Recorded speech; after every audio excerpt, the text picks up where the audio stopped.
ଦେଖ ଯୋଗ୍ରାଫିର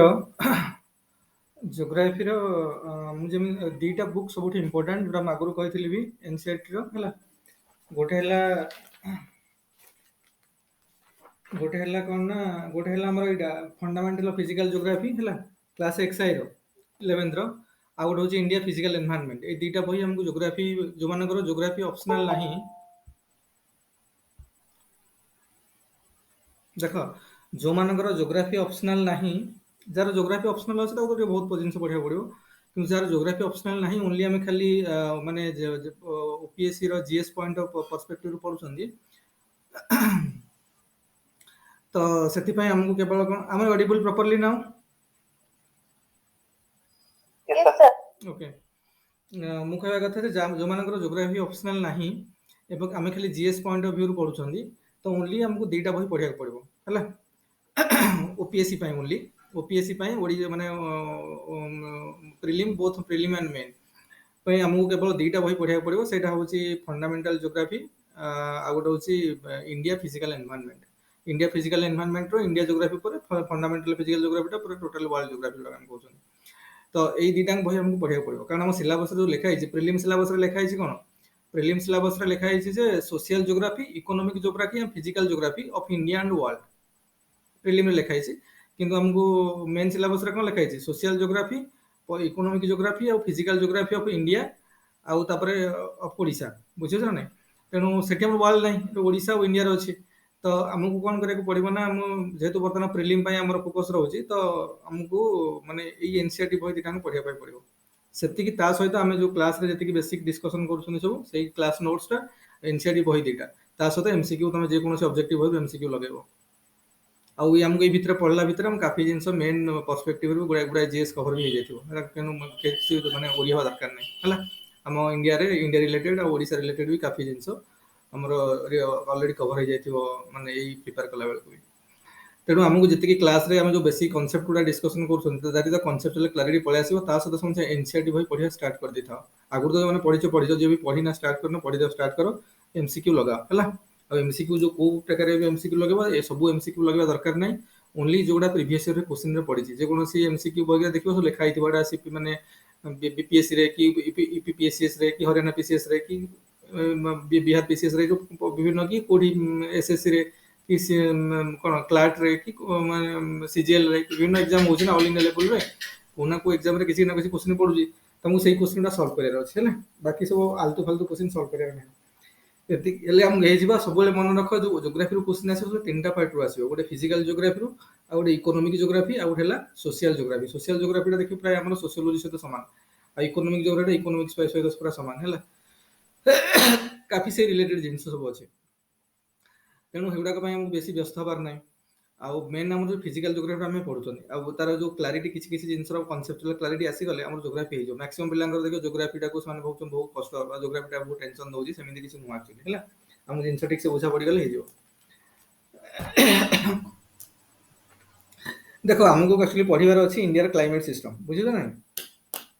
climate system, Indian climate system रे monsoon monsoon फॉनसून सब पढ़िबा, किंतु ता पूर्वरु किसी बेसिक अंडरस्टैंडिंग हवा दरकार है। माने हाइड्रोलॉजिकल साइकिल हला कि अर्थ हीट बजेट है, टेम्परेचर इन्वर्सन कॉन्सेप्ट है, लाप्स रेट है, टेम्परेचर टेम्परेचर इन्वर्सन कॉन्सेप्ट है, लाप्स रेट है, एमती किसी बहुत जो बेसिक बेसिक जिनस गुड़ाक अच्छे, माने रिजर्वर कौन, हाइड्रोलॉजिकल साइकिल कॉन्सेप्ट है, माने अर्थ सिस्टम रे ये सब किसी बेसिक जिनस को हम अंडरस्टैंडिंग आसीगला पर आम तुम क्लाइमेट सिस्टम को जीवा, इंडियन क्लाइमेट सिस्टम। एगुड़ा सब आम जो पढ़ुछन बर्तमान फिजिकल ज्योग्राफी आम आगु सॉइल पढ़ुले, सॉइल सिस्टम पढ़ुले कि जहाँ सब पढ़ुले, एरा सब बर्तमान फिजिकल ज्योग्राफी अंडर आछे। तो हमको फिजिकल ज्योग्राफी टा मेनली कवर करियार अछि, बाकी अलग social geography economic geography already हमर हे जिवो, माने हम सोशियोलॉजी सोशल इश्यू जो गुडाए करबा कि इकोनॉमिक रिलेटेड जिंस वो डिस्कशन हो ता भीतर ओटा कवर हे जिवो, किंतु मेनली फिजिकल ज्योग्राफी टा एक्सक्लूसिवली हम बर्तमान करिवार अछि। तो आम स्टार्ट करवा किसी कॉन्सेप्ट यार्थ हिट बजेट माने कोन। देखो आमर देखिबा जो आमर जो अछि पूरा सिस्टम टा देखुथिबो, आमे रहउजे प्लैनेट यार्थ रे समस्ते, तो यार्थ रे ऊपर आ अलग प्लैनेट सब सोलर सिस्टम कथा हम जाउना, एटा बहुत कॉम्प्लिकेटेड जिंस, ता भीतर हम जाउना। हम जानले जे ओवरऑली हम मोटा मोटी भाबरे बुझिले आमे यार्थ सिस्टम रे समस्त रहउचे हला, हम प्लैनेट रे हम समस्त रहउचे, हम ऊपर एटमॉस्फेयर घेरि अछि। ହେଲା ପୁରା ତା ଉପରକୁ ଗଲେ ସନ୍, ତ ସନ୍ ଇଜ ଯୋଉଟା କହୁଛି ସକଳ ଶକ୍ତିର ଆଧାର। ତେଣୁ ସବୁ ସନ୍ ରୁ ସବୁ ସମସ୍ତେ ମାନେ ଅଲ୍ଟିମେଟ୍ ଏନର୍ଜି ସୋର୍ସଟା ହଉଛି ସନ୍। ତ ସେ ଅନୁସାରେ ଆମକୁ ଯୋଉ ଏନର୍ଜିଟା ବା ଯୋଉ ମିଳୁଛି ଆର୍ଥକୁ, ତ ମାନେ କିଛିଟା ଯୋଉଟାକୁ ଆମେ କହୁଛେ କଣ, କିଛିଟା ସୋଲାର ରେଡିଏସନ ଆମକୁ ମିଳୁଛି, ଆମ ଆର୍ଥରୁ ବି କିଛି ରେଡିଏଟ୍ ହେଇକି ହିଟ୍ ଯାଉଛି। ତ ଟୋଟାଲ ଯୋଉ ଏନର୍ଜି ବଜେଟଟା ମାନେ ହିଟ୍ଟା ଯୋଉ ଆମେ ଆସୁଛି ମାନେ ଆର୍ଥକୁ ଆସୁଛି, ଫର ଏକ୍ସାମ୍ପଲ ଯଦି ଏମିତି ହଉଥାନ୍ତା ଯେ ଖାଲି ସନ୍ ରୁ ଏନର୍ଜିଟା ଆସୁଥାନ୍ତା ଆର୍ଥକୁ, ଆମ ପ୍ଲାନେଟ ଖାଲି ଏନର୍ଜିଟା ଡିରାଇଭ୍ କରନ୍ତା ସନ୍ ରୁ, ଖାଲି ରେଡିଏସନକୁ ରିସିଭ୍ କରୁଛି, ତାହେଲେ ତ ଆର୍ଥର ଟେମ୍ପରେଚର ଗ୍ରାଜୁଆଲି ବଢି ଚାଲିଥାନ୍ତା ନା। ତ ଆମର କେମିତି ଗୋଟେ କନଷ୍ଟାଣ୍ଟ ଟେମ୍ପରେଚର ହେଇକି କେମିତି ମେଣ୍ଟେନ୍ ହେଇକି ରହିଛି, ତା ମାନେ ଗୋଟେ ବାଲାନ୍ସ ସବୁବେଳେ ମେଣ୍ଟେନ୍ ହଉଛି। ଯଦି ଆର୍ଥ କିଛିଟା ରେଡିଏସନ ହେଲା ସନ୍ ରୁ, ଯଦି ସେମାନେ କିଛି ରିସିଭ୍ କରୁଛି ତ ନୋ ଡାଉଟ୍ କିଛି ରେଡିଏସନ ବି ହଉଛି, ମାନେ କିଛିଟା ଇନକମିଂ ହେଲା ବେଳକୁ କିଛିଟା ଆଉଟଗୋଇଂ ହଉଛି। ସେଥିପାଇଁ ଗୋଟେ କନଷ୍ଟାଣ୍ଟ ଟେମ୍ପରେଚର ମେଣ୍ଟେନ୍ ହେଇକି ରହୁଛି ସବୁବେଳେ ଆର୍ଥର। ଯଦି ଏଇଟା ହଉନଥାନ୍ତା ତାହେଲେ ଆର୍ଥର ଟେମ୍ପରେଚର ବଢି କଣ ହେଇଯାନ୍ତା ବର୍ତ୍ତମାନ, ବୁଝିଛ ନା ନାଇଁ। ତ ସେମିତି ହଉନି ଟୋଟାଲି। ତ ଏମିତି ନ ହବା ପଛରେ ହଉଛି ଗୋଟେ ବଜେଟ ମେଣ୍ଟେନ୍ ହଉଛି, ତା ମାନେ ଗୋଟେ ବାଲାନ୍ସ ମେଣ୍ଟେନ୍ ହଉଛି। ମନେ ରଖ ଏନସିଇଆରଟି ରେ ଆମର ଯୋଉ ଫଣ୍ଡାମେଣ୍ଟାଲ୍ସ ଅଫ ଫିଜିକାଲ ଜିଓଗ୍ରାଫିର ଲେଖିଦିଅ। ଫଣ୍ଡାମେଣ୍ଟାଲ୍ସ ଅଫ ଫିଜିକାଲ ଜିଓଗ୍ରାଫିର ଯୋଉ ବହିଟା ଅଛି, ଦେଖ ଏଇ ଦିଟା ଯାକ ବହିର ହାର୍ଡ କପି କିଣି ଆଣ। ଏଇଟା ସବୁ ମିଳିବ ଆମାଜନରେ ମିଳୁଛି, କେତେ 30-35 ଟଙ୍କା ଲେଖା ପଡୁଥିବ ଗୋଟେ ବହି, 60-70 ଟଙ୍କା 100 ଟଙ୍କା ଭିତରେ ସବୁ ଏନସିଇଆରଟି ବହି ଗୁଡାକ। ତେଣୁ ଗୋଟେ ଗୋଟେ ବହି, ତେଣୁ ଏଗୁଡାକ ନେଇ ଆସ, ଆଣିକି ପାଖରେ ରଖ, କାରଣ ଏଗୁଡା ସବୁବେଳେ ଆମେ ଅନଲାଇନରୁ ପିଡିଏଫ୍ ରେ ମିଳିଯିବ, କିନ୍ତୁ ପିଡିଏଫ୍ ରେ ପଢିଲେ ଏତେ ଭଲ ଲାଗିବନି। ସବୁବେଳେ ଗୋଟେ ବହିଟା ପାଖରେ ଥିଲେ କଣ କି ତାକୁ ପେନ୍ ଫେନ୍ ମାରିକି ତାକୁ ମାର୍କ କରିକି କୋଉ ଏରିଆଟା କଣ ଭଲ ଲାଗିବ ଟିକେ। ତେଣୁ ବହିଟା କିଣି ଆଣ, ଦିଟାଙ୍କ ବହି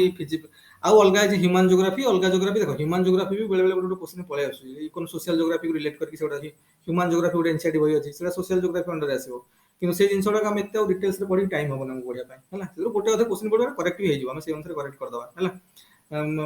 କିନ୍ତୁ ମେନ୍ ଜିନିଷ ହେଲା ଆମକୁ ଏଇ ଦିଟା ଯାକ ଭଲ ଭାବରେ ପଢିବା ପାଇଁ ପଡିବ। ତେଣୁ physical geography, fundamentals of physical geography ଆଉ ଇଣ୍ଡିଆ ଫିଜିକାଲ ଏନଭାୟରନମେଣ୍ଟ, ଏଇ ଦିଟାଙ୍କ ଏନସିଇଆରଟି ବହି ଯାହା ପାଖରେ ଅଛି ଭଲ କଥା, ଯାହା ପାଖରେ ନାହିଁ ଆଜି ଅର୍ଡର କରିଦବ ଯାଇକି ଆମାଜନରୁ। ଆମାଜନ ଅର୍ଡର କରିକି ତା ଫିଜିକାଲ କପି ରଖିବ ପାଖରେ, ହେଲା। ତାକୁ ସଫ୍ଟ କପି ତ ଠିକ୍ ଅଛି ଯଦି ଅଛି, ସଫ୍ଟ କପିରେ ସବୁବେଳେ ପଢି ହବନି, ଆମକୁ ଫିଜିକାଲ କପି ଦରକାର, ହେଲା। ତେଣୁ ଫିଜିକାଲ କପି ଆଣିକି ପାଖରେ ରଖିବ। ସେତିକି ବହି, ସେଇ ଦିଟା ଯାକ ବହି ଆମେ ବାରମ୍ବାର ପଢିବା। ଆମ ନୋଟ୍ସ ଯଦି କ୍ଲାସର ନୋଟ୍ସ ଡିସ୍କସନ ହବ ସେତିକି, ତା ସହିତ ଏମସିକ୍ୟୁ ଲଗେଇବା ଯେକୌଣସି ବହିରୁ। ପ୍ରିଭିୟସ୍ ର କୋଶ୍ଚିନ୍ ଗୁଡା ପଢିଛି ସେ ଏମସିକ୍ୟୁ ପ୍ରାକ୍ଟିସ ପାଇଁ ଲଗେଇବା। ସେତିକି ହେଲେ ଜିଓଗ୍ରାଫିର ପ୍ରିପାରେସନ ଏକଦମ ପରଫେକ୍ଟ ହବ, ବୁଝୁଛ ନା ନାଇଁ। ତେଣୁ ମୁଁ କହୁଥିଲି ବର୍ତ୍ତମାନ ଆମେ ଦେଖିବା ଆର୍ଥ ବଜେଟ ଯେମିତି ହେଲା, ତେଣୁ ଆର୍ଥର ତା ମାନେ ଯେହେତୁ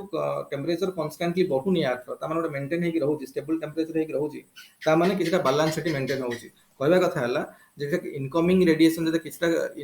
ହିଟ୍ ଇନକମିଂ ହେଲା ବେଳକୁ କିଛିଟା ଆଉଟଗୋଇଂ ବି ହଉଛି ଆର୍ଥରୁ, ବା ଆଟମୋସ୍ଫିୟର ମନେକର ଆମ ଯୋଉ ଆମକୁ ଘେରିକି ଯୋଉ ଆଟମୋସ୍ଫିୟର ଅଛି, ଯଦି ଖାଲି ଆଟମୋସ୍ଫିୟରକୁ ସବୁ ଏନର୍ଜିଟା ଆସୁଥାନ୍ତା ତ ତାର ଟେମ୍ପରେଚର ବଢି ଯାଆନ୍ତା, ତ ଏକଦମ ହଟ୍ ହେଇଯାନ୍ତା। ତ ଏଠି ଆମେ ତାର ବି ଟେମ୍ପରେଚର ତ ମେଣ୍ଟେନ ହେଇକି ରହୁଛି ନା। ତା ମାନେ ସବୁଠି ଗୋଟେ ବାଲାନ୍ସ ମେଣ୍ଟେନ ହଉଛି, ଆଟମୋସ୍ଫିୟର ଲେଭେଲରେ ହଉ କି ଆମ ଏ ପ୍ଲାନେଟ ଲେଭେଲରେ ହଉ କି ଆଉଟର ସ୍ପେସରେ ହଉ, ତ ସବୁଠି ଗୋଟେ ବାଲାନ୍ସ ମେଣ୍ଟେନ ହେଇକି ଅଛି, ହେଲା। ତ ଗୋଟେ ପର୍ଟିକୁଲାର ଡିଜାଇନ ମେଣ୍ଟେନ ହେଇକି ଅଛି, ଯୋଉଟାକୁ ଆମେ କହୁଛୁ କଣ ଆର୍ଥର ହିଟ୍ ବଜେଟ। ସେ ଜିନିଷଟା ଦେଖିବା। ଦେଖ ଆର୍ଥକୁ ଯେମିତି ସନ୍ରୁ ବା ଆମେ କହୁଛେ ସ୍ପେସ୍,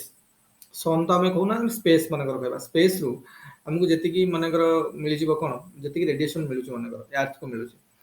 ତ ସେଥିରୁ ତମେ ଦେଖିବା ଆମର ଯୋଉ ଏନର୍ଜି ସୋର୍ସଟା, ତମେ ଜାଣିଛ ଏନର୍ଜି ଇଜ ନାଇଦର କନଜର୍ଭ ନର ଡେଷ୍ଟ୍ରଏଡ୍। ଏନର୍ଜି ହଉଛି ଏଇଭଳିଆ ଯୋଉଟା ନା କନଜର୍ଭ କରିହବ ନା, ସରି, ନାଇଦର କ୍ରିଏଟେଡ୍ ନର ଡେଷ୍ଟ୍ରଏଡ୍, ହେଲା। କ୍ରିଏଟ୍ କରିହବ ନା ଡେଷ୍ଟ୍ରୟ କରିହବ। ତ ଏନର୍ଜିଟା ସବୁବେଳେ ହୋଲ ୟୁନିଭର୍ସର ଏନର୍ଜିଟା କନଷ୍ଟାଣ୍ଟ, ବୁଝୁଛ ନା ନାଇଁ। ତେଣୁ ଯେହେତୁ କନଷ୍ଟାଣ୍ଟ ଅଛି, ତେଣୁ ଆମକୁ ଯେତିକି ଏନର୍ଜି ମିଳିଲା, ଆମକୁ ଆର୍ଥ, କାରଣ ଗୁଡାଏ ପ୍ଲାନେଟ ଅଛନ୍ତି, ସନ୍ରୁ ସମସ୍ତେ ତାଙ୍କର ଏନର୍ଜି ଡିରାଇଭ୍ କରୁଛନ୍ତି। ଆମ ପ୍ଲାନେଟ ଆର୍ଥ ଯେତେବେଳେ ସନ୍ରୁ କିଛି ଏନର୍ଜି ଡିରାଇଭ୍ କଲା, ତ ସେଇ ଏନର୍ଜିଟା ଆମେ ଆର୍ଥକୁ ଆସୁଛି। ତେଣୁ ଆର୍ଥ କଣ ହଉଛି ନା, ଆର୍ଥ ବି କିଛି କଣ ରେଡିଏସନ ବି ଏଠି ହଉଛି। ତ କିଛି ଫର୍ମରେ ବାହାର ଆଉଟର ସ୍ପେସକୁ ହେଲା, ଆଟମୋସ୍ଫିୟରକୁ ହେଲା, ତ ରେଡିଏସନ ହଉଛି। ଆମକୁ ବର୍ତ୍ତମାନ ଦେଖିବାର ଅଛି ଯେ ସେଇ ବଜେଟଟା ବା ସେଇ ବାଲାନ୍ସଟା କେମିତି ମେଣ୍ଟେନ ହେଇକି ରହୁଛି। କଣ କଣ ସୋର୍ସରୁ ଆମକୁ ଏନର୍ଜି ମିଳୁଛି, କଣ କଣ ସୋର୍ସ ଆମକୁ ଏନର୍ଜି ଆଉଟଗୋଇଂ ହଉଛି ଆର୍ଥରୁ, ୟା ସର୍ଫେସରୁ, ୟାର୍ଥରୁ, ଆଟମୋସ୍ଫିୟରରୁ, ଏଇ ସବୁ ଜିନିଷରେ ଗୋଟେ ବାଲାନ୍ସ ଟେମ୍ପରେଚର କେମିତି ମେଣ୍ଟେନ ହେଇକି ରହୁଛି, ଏଇ ଜିନିଷଟା ଦେଖିବା। ତ ତା ଭିତରେ ଆମେ ଟେମ୍ପରେଚର ଇନଭର୍ସନ କନସେପ୍ଟ ବି ଦେଖିବା, ହେଲା। ତାପରେ ହାଇଡ୍ରୋଲୋଜିକାଲ ସାଇକେଲ ବି ଦେଖିବା। ଆଉ ଏଇ ସବୁ ଜିନିଷ ଦେଖି ସାରିଲା ପରେ ଆମେ କଣ ଯିବା, ତାପରେ ଆମେ ଯିବା ଇଣ୍ଡିଆନ କ୍ଲାଇମେଟକୁ, ଇଣ୍ଡିଆନ କ୍ଲାଇମେଟ ସିଷ୍ଟମଟା ଦେଖିବା। କାରଣ ଫିଜିକ୍ସ ଆମର କ୍ଲାଇମେଟଟା ବହୁତ ଇମ୍ପୋର୍ଟାଣ୍ଟ କୋଶ୍ଚିନ୍, ଓପିଏସସି ପର୍ସପେକ୍ଟିଭରୁ ବହୁତ ସେମାନେ କୋଶ୍ଚିନ୍ ପକଉଛନ୍ତି। ମନସୁନ ଫନସୁନ ତ ପକେଇଲେଣି କେତେଥର। ଏଥିରେ ଯେହେତୁ ପ୍ୟାଟର୍ନ ଚେଞ୍ଜ ହେଇଯାଇଛି, ଗତ ଏଇ ବର୍ଷଠୁ ଯେହେତୁ ପ୍ୟାଟର୍ନ ଚେଞ୍ଜ ହେଇଗଲା, ତେଣୁ କୋଶ୍ଚିନ୍ଟା ଏଇ ଟାଇପର ଟିକେ ଅଲଗା ଟାଇପର ଟିକେ ଡେପ୍ଥରେ ପଚାରି ପାରନ୍ତି। ତେଣୁ ଆମେ ସେଇ ଅନୁସାରେ ପ୍ରିପାରେସନ ହେଇକି ରହିବା ଦରକାର, ହେଲା। ଦେଖ ମୁଁ ଡାଇଗ୍ରାମ ଡ୍ର କରିବି, ପ୍ରଥମେ ସେଟା ଡ୍ର କର।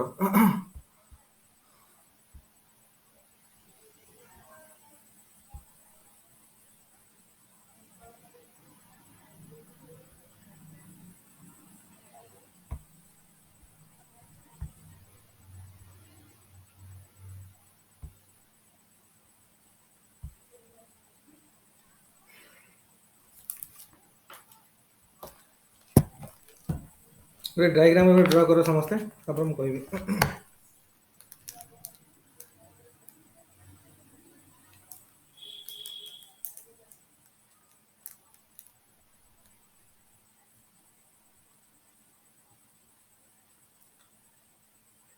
ମନେକର ଏଠି ଆମ ଆର୍ଥ ପ୍ଲାନେଟ ରହିଲା EARTH,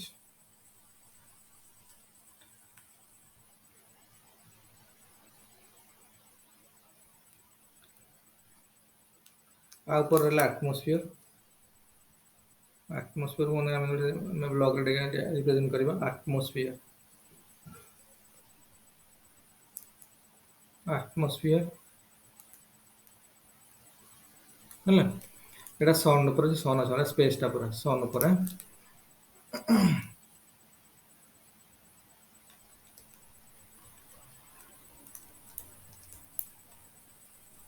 हला सन हला।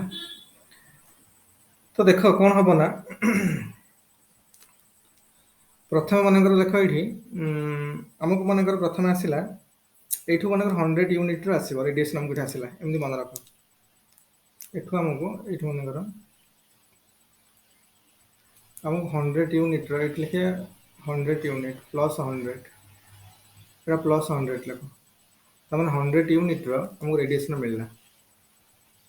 देखो 100 यूनिट रो रेडिएशन मिलुची जहाँ जानी जेतरो कोन होउची ना मनकर रेडिएशन आसीला तो सेथरु तमे देखिबो एथरु 50% खंडे अर्थ को आसीबो।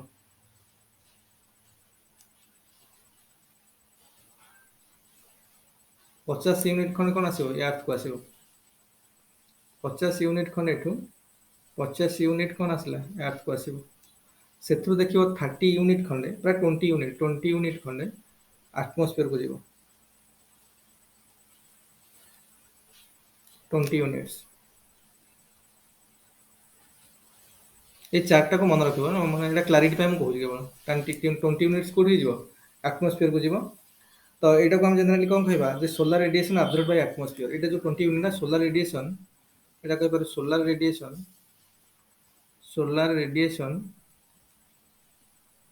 Absorb bye cone absorb by atmosphere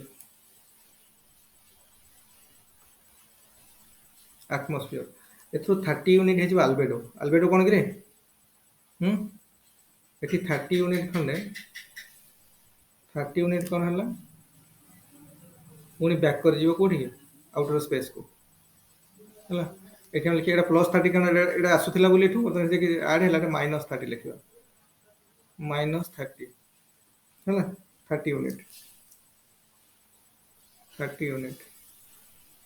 देखो जो 100 यूनिट आसिला सोलर रेडिएशन आउटर स्पेस रु तो एटा आसिला थ्रू 50 यूनिट खंडे अर्थ को आसिला बाकी 20 यूनिट एटमॉस्फेयर रे अब्जॉर्ब हो गेला आउ 30 यूनिट अल्बेडो हो गेला। अल्बेडो कोन गिरे सर रिटर्न है क्या बस reflected to space yes reflect back. Albedo तुम यदि एग्जैक्ट लिखिबो देखो अल्बेडो चैप्टर नंबर 9 ने जो कहतली एनसीईआरटी बही रो माने फंडामेंटल्स ऑफ फिजिकल ज्योग्राफी आज जाके से चैप्टर पढिबो हला। फंडामेंटल्स ऑफ फिजिकल ज्योग्राफी रो चैप्टर नंबर 9 आज वाले पढिबो चैप्टर नंबर 9 पढिबो जोटा सोलर रेडिएशन हीट बैलेंस और टेम्परेचर अल्बेडो हला कोन ना the reflected amount of radiation is called कोन अल्बेडो ऑफ द अर्थ हला। जति का एनर्जी जो रिफ्लेक्टेड हे जाउची माने स्पेस को तो सेटा को हम अल्बेडो कहबा तमन जो 100 यूनिट आसुथिला सेतरो अर्थ को आसला 50 यूनिट 20 यूनिट एटमॉस्फेयर अब्जॉर्ब करनेला बाकी 30 यूनिट को रिटर्न कर गेला रिफ्लेक्टेड बैक। सो रिफ्लेक्टेड बैक जति यूनिट हैला सेटा कोन कहबा अल्बेडो हला। एटा गला तापरे कोन हबो देखो तापरे एथरु कोन हबो ना ए जो अर्थ अछि अर्थ 50 यूनिट तो रिसीव करिछि कि एथरु से कोन करबो ना 7 यूनिट खने पुनी अर्थ रेडिएट करबो आउटर स्पेस को डायरेक्टली ए जो अर्थ सरफेस रु अर्थ सरफेस रु एठी जीवो हला एठी -7 यूनिट 7 यूनिट खने बर्तन कोन गला रिफ्लेक्ट बैक हे जो कोठी आउटर स्पेस को एटा को सब लॉन्ग वेव रेडिएशन को जाय ए जो वेवलेंथ रेडिएशन है लॉन्ग वेव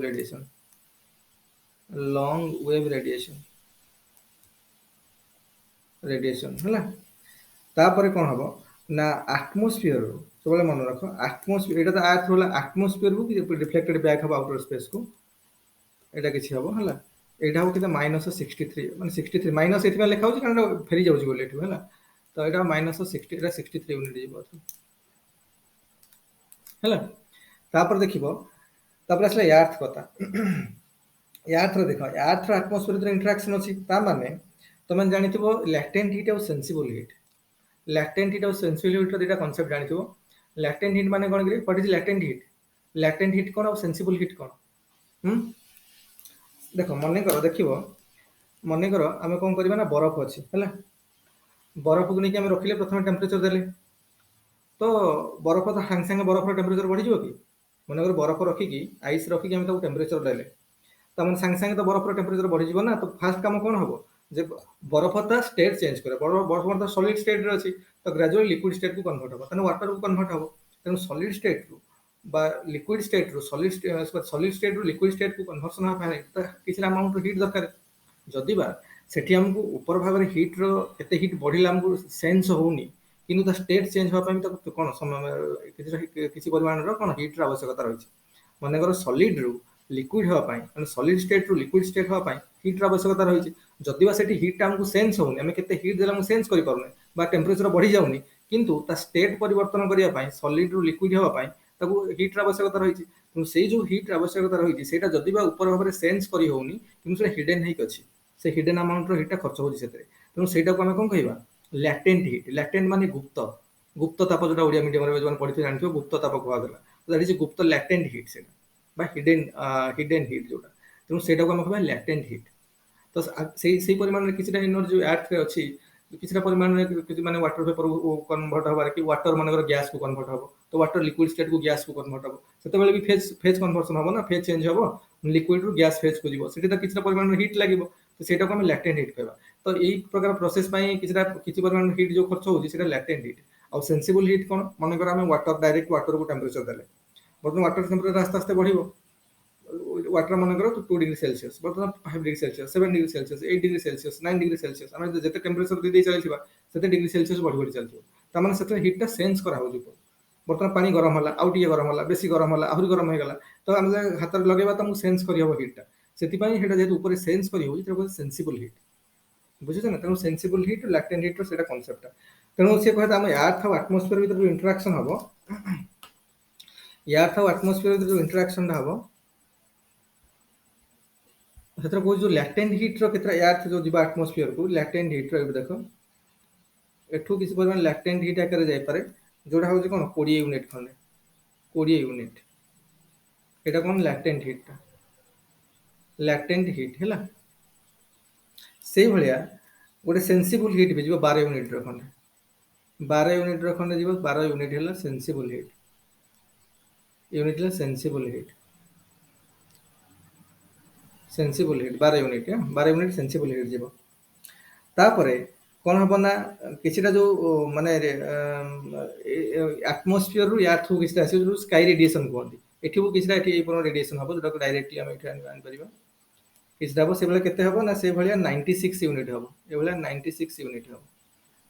96 यूनिट हबो एटा कहंती स्काई रेडिएशन बा हम कहि परिबा long wave sky radiation long wave एसो लॉन्ग वेव स्काई रेडिएशन देखो लॉन्ग वेव शॉर्ट वेव में भीतर को जाउनी बहुत कांसेप्ट डेक हे जिवो एति जानि दियो दरकार लॉन्ग वेव स्काई रेडिएशन हैला तापर कोन हबो ना हमर भी जतिला ये भी यार थ्रू भी किछला जीवो माने यार थ्रू जीवो कोन एटमॉस्फेयर को एठू जो किछ रिफ्लेक्ट बैक हे जो रेडिएशन दा जीवो सेतरे प्राय 107 यूनिट जीवो हैला 107 यूनिट एटा कोन ना लॉन्ग वेव अर्थ radiation long wave earth radiation long wave earth radiation earth radiation बुझा पड़ला तो टोटल भाबरे एई अनुसार देखिबे एतिकी जे देखियो पूरा एटा सब स्टेज रे हम देखिबा जदी एटा स्पेस ता हमर आउटर स्पेस ता हला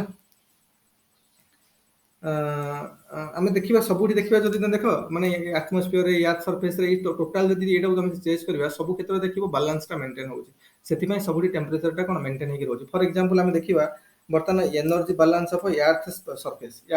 रे एनर्जी बैलेंस ता देखिबा देखो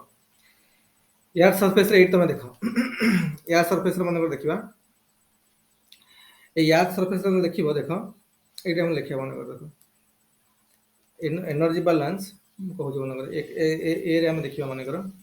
energy balance in earth surface earth surface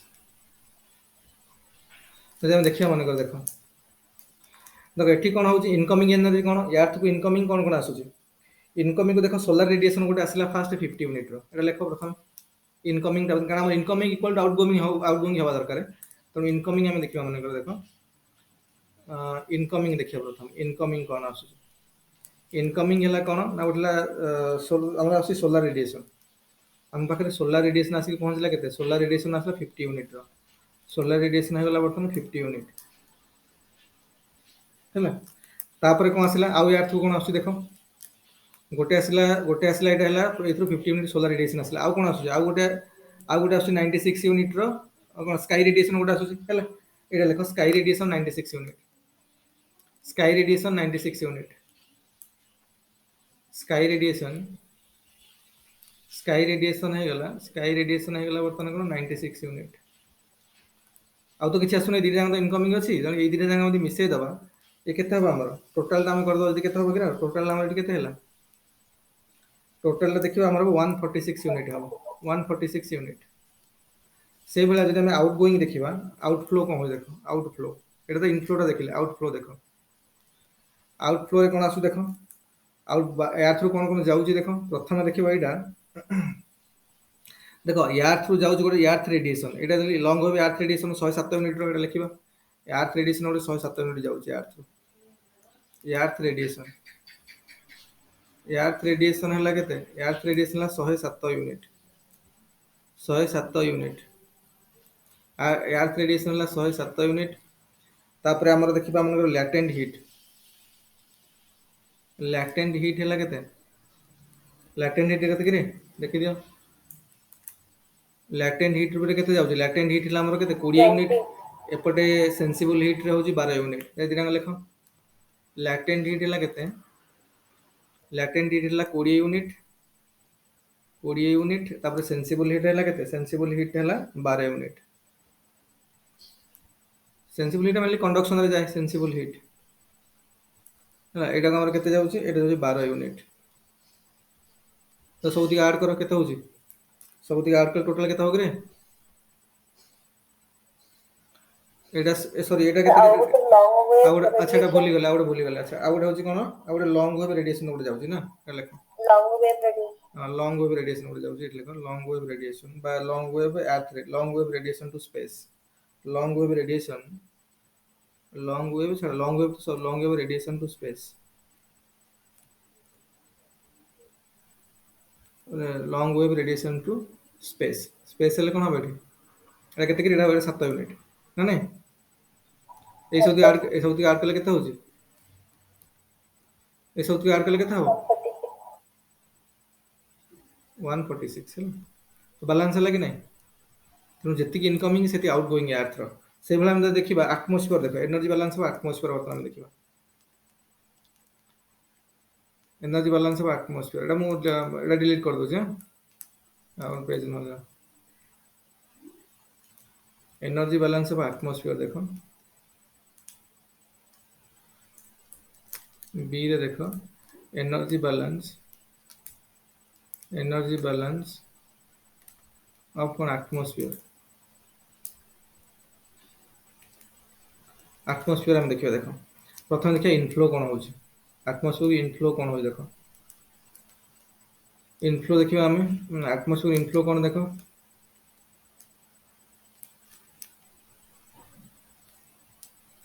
atmosphere inflow देख यहाँ आटमोस्फियर इनफ्लो कौन हो प्रथम देख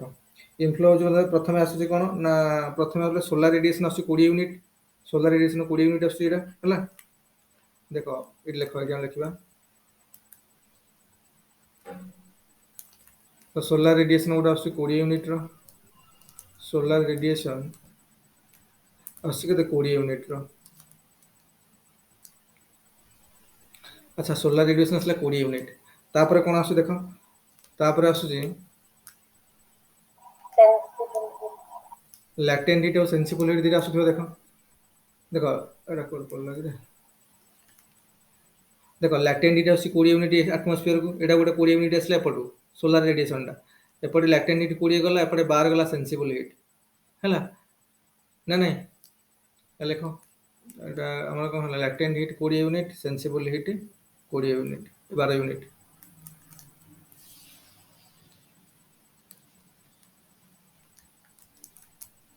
देख लैटेंट हीट हमर आसला केते लैटेंट हीट अर्थ को आसुची केते 20 यूनिट एटमॉस्फेयर आसुची या अर्थ रो तापरे सेंसिबल हीट लेख सेंसिबल हीट केते आसीबो सेंसिबल हीट आसुची भी से भलिया हमर सेंसिबल हीट आसीबो 12 यूनिट आसुची आउ कोन आसुची देखो आ गोटे आसुची कोन देखो एटा गोटे आसु देखो लॉन्ग ओवर रेडिएशन गोटे 107 मीटर आसुची लॉन्ग ओवर रेडिएशन तेणु गोटे कौन आसूसी ना रेडिएशन गोटे आसूसी अर्थ रेडिएशन 107 यूनिट आसूसी गोटे अर्थ रेडिएशन गोटे आसूसी 107 यूनिट अर्थ रेडिएशन गोटे आसूसी केते करे 107 यूनिट रो तो सबुतिक तुम यदि ऐड कर दबो तो केते हबो कि 159 टोटल जदि कर दबो टोटल टा हमर आसी जाउची टोटल आसी 159 यूनिट 159 यूनिट हैला एटा हला इनफ्लो आउटफ्लो सब देखियो आउटफ्लो कौन हो एटमॉस्फेयर आउटफ्लो देखो आउटफ्लो देखिए एटमॉस्फेयर आउटफ्लो कौन गोटे तो फास्ट होची देखो 63 यूनिट गोटे कौन स्पेस को radiation to space atmosphere to space को 63 यूनिट होची हैला तापरे तापरे आ गोटे कौन होची देखो आ गोटे देखो एटा गोटे रेडिएशन टू अर्थ माने एटमॉस्फेयर टू अर्थ गोटे रेडिएशन आसुची हैला एटा 96 यूनिट हैला ए दिटा जांग जाउची थ्रू तो लिखो से दिटा केते होची देखो देखो गोटे आसला कौन ना radiation to space radiation to space केते आसुची स्पेस आसुची एटा होची केते 63 यूनिट हां 63 यूनिट हैला radiation to space out radiation to कोन earth surface radiation to earth surface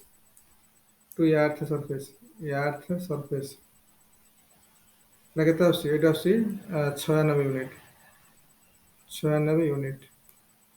A दिटांग आउ तो किछ आसुनी ए दिटांग मिसले केते हबो टोटल हला केते टोटल 159 यूनिट हाँ तो बर्तमान देखो एटमॉस्फेयर भी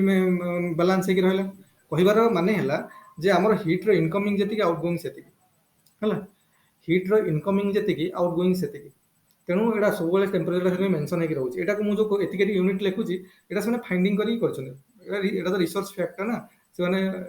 माने एक्सपेरिमेंटेशन जणा पड़िছে एमति एमति एनर्जी डिस्ट्रीब्यूशन आछि बोली हला तेणु सेटा तो हम एते भीतर बुझाई पढु ना हम खाली ऊपर फिगर टा हमु जानियो दरकार फॉर आवर क्लैरिटी अंडरस्टैंडिंग रो क्लैरिटी पाई से भला जदि हम देखिबा planet earth as a whole देखिबा अर्थ प्लैनेट रो देखो प्लैनेट लिखिबो energy balance for the earth planet माने हम देखिबा देखो energy balance for earth planet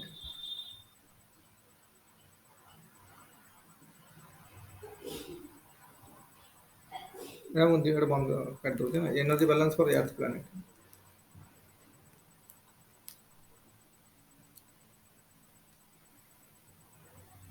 आम बता टोटल ओवरऑल पूरा देखिबा अर्थ प्लैनेट रो हैला एनर्जी बैलेंस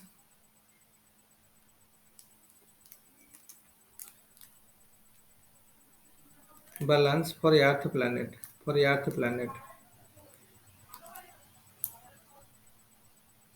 देखो ना मैं अर्थ प्लैनेट कहउछंदी मु कहू देखो अर्थ प्लैनेट कहले एटमॉस्फेयर भी अर्थ रो हैला तो टोटल एटमॉस्फेयर एटा एटमॉस्फेयर प्लैनेट अर्थ भीतर एटा अर्थ सरफेस कथा हम कहउतले वर्तमान किंतु जे अर्थ प्लैनेट कहउछंदी जो वायुमंडल भी अर्थ को घेरी रही तो एटा भी तो अर्थ प्लैनेट रे आसुची ना तुमे वर्तमान तो इंटरनल हे गेला माने एटमॉस्फेयर मिसी सु अर्थ प्लैनेट वर्तमान हे गेले तो वर्तमान देखिया केते एठी आसुची कथा माने 100 आसुची 100 यूनिट टोटल आउटर स्पेस री अर्थ प्लैनेट को आसुची ता माने अर्थ एटमॉस्फेयर से जहा होची भीतर जहा होची कथा छाड़ दियो आमे वर्तमान देखले पूरा 100 यूनिट माने को जदि आसुची अर्थ प्लैनेट को हला टोटल देखो इनफ्लो केते इनफ्लो हला हमर 100 यूनिट अर्थ प्लैनेट को इनफ्लो देखो केते इनफ्लो हला माने सोलर रेडिएशन आसुची केते सोलर रेडिएशन आसुची 100 यूनिट रो सोलर रेडिएशन टोटल आमसले 100 यूनिट रो हला आउटफ्लो देखो कोन कोन होची आउटफ्लो होची आउटफ्लो देख कौन हो देख प्रथम आउटफ्लो कौन हो देख प्रथम आउटफ्लो है ये जो 100 यूनिट आसला एथरू आल्बेडो हो 30 यूनिट फेरीगला तामें ये गोटे आउटफ्लो बर्तमान गला माने अर्थ प्लानेट रू बर्तमान अर्थ सरफेस कथा कहूनी अर्थ प्लानेट कहूँ अर्थ प्लानेट कहला माने आटमोस्फियर भी पळै आसला अर्थ प्लानेट भीतर है तुम सब भीतर आउटर स्पेस रू 100 यूनिट आसूची 30 यूनिट आल्बेडो हो फेरीगला बुझुछ ना तापरे ये जो रेडिएशन होची एटमॉस्फेयर तो अर्थ प्लैनेट भीतर फाइनली केते रेडिएट कर स्पेस को 63 यूनिट एथु आसुची ना नाही आ 7 यूनिट अर्थ रेडिएशन कर डायरेक्ट स्पेस को नेति जाउची ना ए जिनसटा हो 100 एटा मु देखैछि कोन ये गोटे एटा गोटे फाइनल देखो तापरे कोन आसला देखो हमर वर्तमान आउटर फ्लो रे कोन हला देखो रिफ्लेक्शन माने अल्बेडो खाली अल्बेडो लिखि तुम बुझि जिवो अल्बेडो रे केते रिफ्लेक्टेड होची 70 30 यूनिट अल्बेडो हाँ अल्बेडो 30 यूनिट गला तापरे स्काई रेडिएशन टू स्पेस जोटा एटमॉस्फेयर हे जोटा जाउची sky radiation to space sky को जो ना एटमॉस्फेयर कथा माने को स्काई रेडिएशन टू स्पेस एति केते जाउची 63 यूनिट हला से भलिया अर्थ रेडिएशन केते होची अर्थ रेडिएशन टू स्पेस ए स्काई माने एटमॉस्फेयर रेडिएशन हला स्काई रेडिएशन टू स्पेस एटा होची केते एटा होची 7 यूनिट तुमे सबुतिक कले केते 100 हे गला 100 यूनिट एटा जो आमे टोटल ला करबा टोटल डाटा हमर हे गला 100 यूनिट तो कहिबार माने हला हमर देखिबो जे जेतिक एनर्जी हमको मिलुची माने जेतिक एनर्जी हमको अर्थ हो एटमॉस्फेयर हो अर्थ प्लैनेट को जेतिक हम इनकमिंग आसुची सेतिक आउटगोइंग हे जाउची ता माने फ्लोटा सब बेले कोन मेंटेन हे कि रहउची तो बैलेंस मेंटेन होची सेति पई अर्थ ना एटमॉस्फेयर टेंपरेचर बढ़ी जाउची ना अर्थ टेंपरेचर बढ़ी जाउची एमति किसी फेनोमेनन होनी हमको सब बेले कांस्टेंट टेंपरेचर हम फील करछन सब बेले हला सेतरे टिके फ्लक्चुएशन हो जे पर सबडा शीत दिन बेसी शीत गरम सेबडा अलग कथा किंतु ऑन एन एवरेज गोटे जिनसटा सब बेले रेंज टा सेम रहउची तार बेसी ऊपर को जाउनी कि तळ को आसु हला बिकॉज ऑफ दिस आ गोटे क्वेश्चन एटी आसी पारे अरेंज करि पारे सर जो एनर्जी फसिल फ्यूल रे स्टोर हे रहउची तो सेटा को काहे कंसीडर करा हलानी कारण हम जो विभिन्न प्रकार माने खनिज तैल हला मिनरल ऑयल्स गुडा हला जा सब तो बहुत पूरा फसिल फ्यूल गुडा तो बहुत अछि ना सेडा भी तो सोर्स ऑफ एनर्जी तो सही एनर्जी तो काहे कंसीडर करा गलानी बुझुछ ना कथा हला सेथरे जो एनर्जी दा फसिल फ्यूल रे एनर्जी जति एनर्जी स्टोर हे कि रहउची सेटा होची कोन ना बहुत माने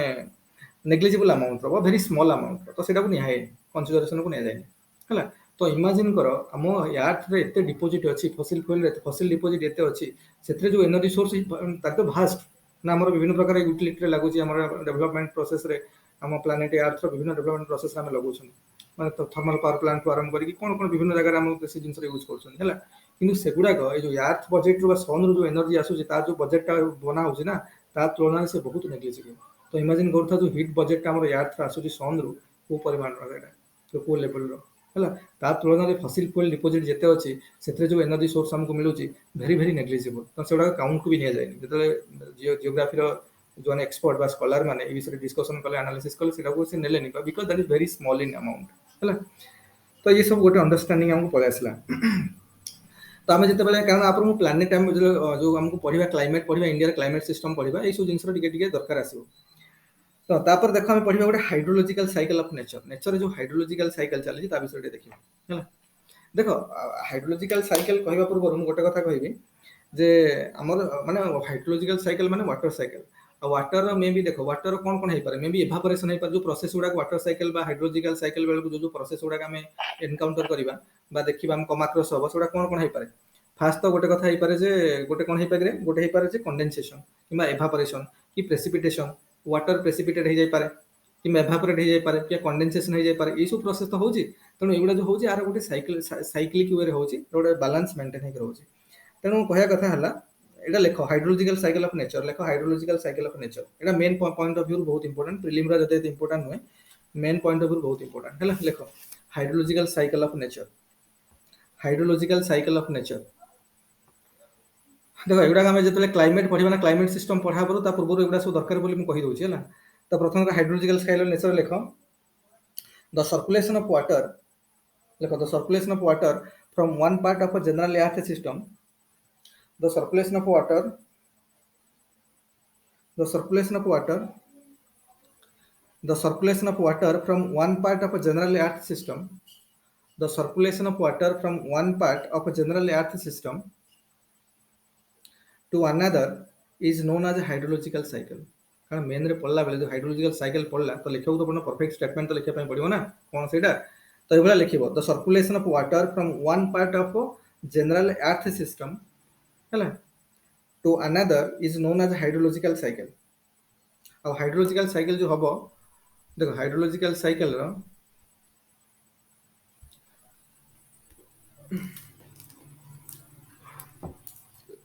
हाइड्रोलॉजिकल जो साइकिल हबो हाइड्रोलॉजिकल साइकिल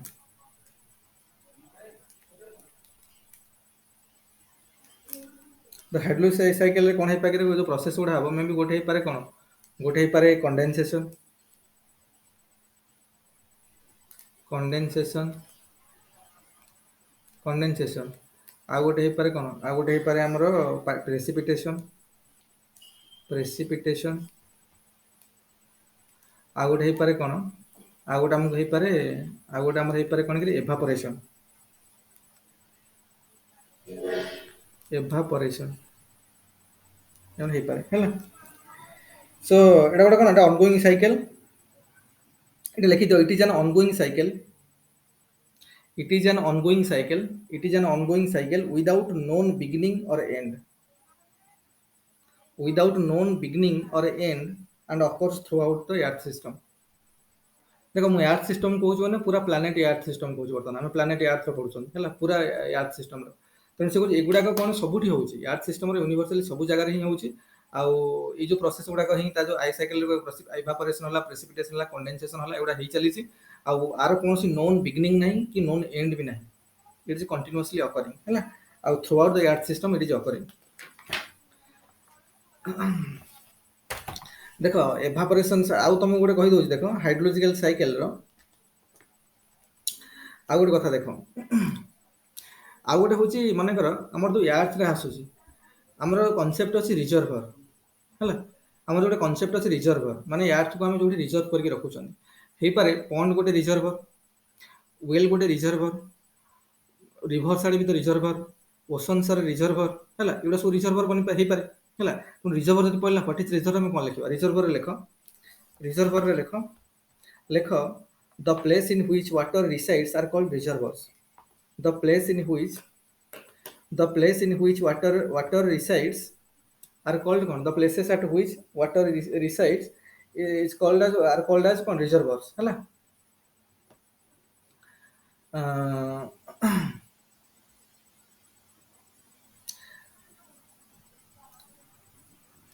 तापर कौन हला ना किंतु कथा हला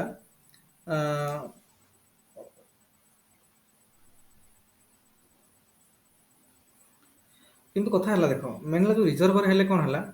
किंतु प्रॉब्लम हला कौन ना से कहछि हाइड्रोलॉजिकल साइकिल कौन हाइड्रोलॉजिकल साइकिल हला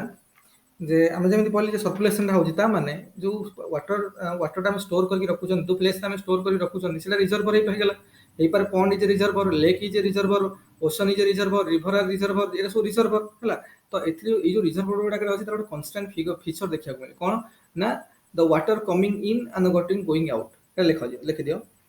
तो माने देखिए तो water is constantly moving into and out of reservoir हैला the water is constantly moving into and out of reservoir the movement of water through reservoir is called hydrological cycle the movement of water through reservoir is called hydrological cycle हमें जे कोनसी water reservoir कथा नबा मनकर हम कोन हां को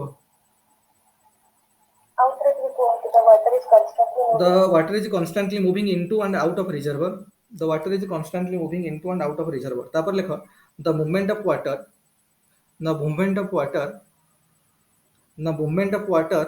through reservoir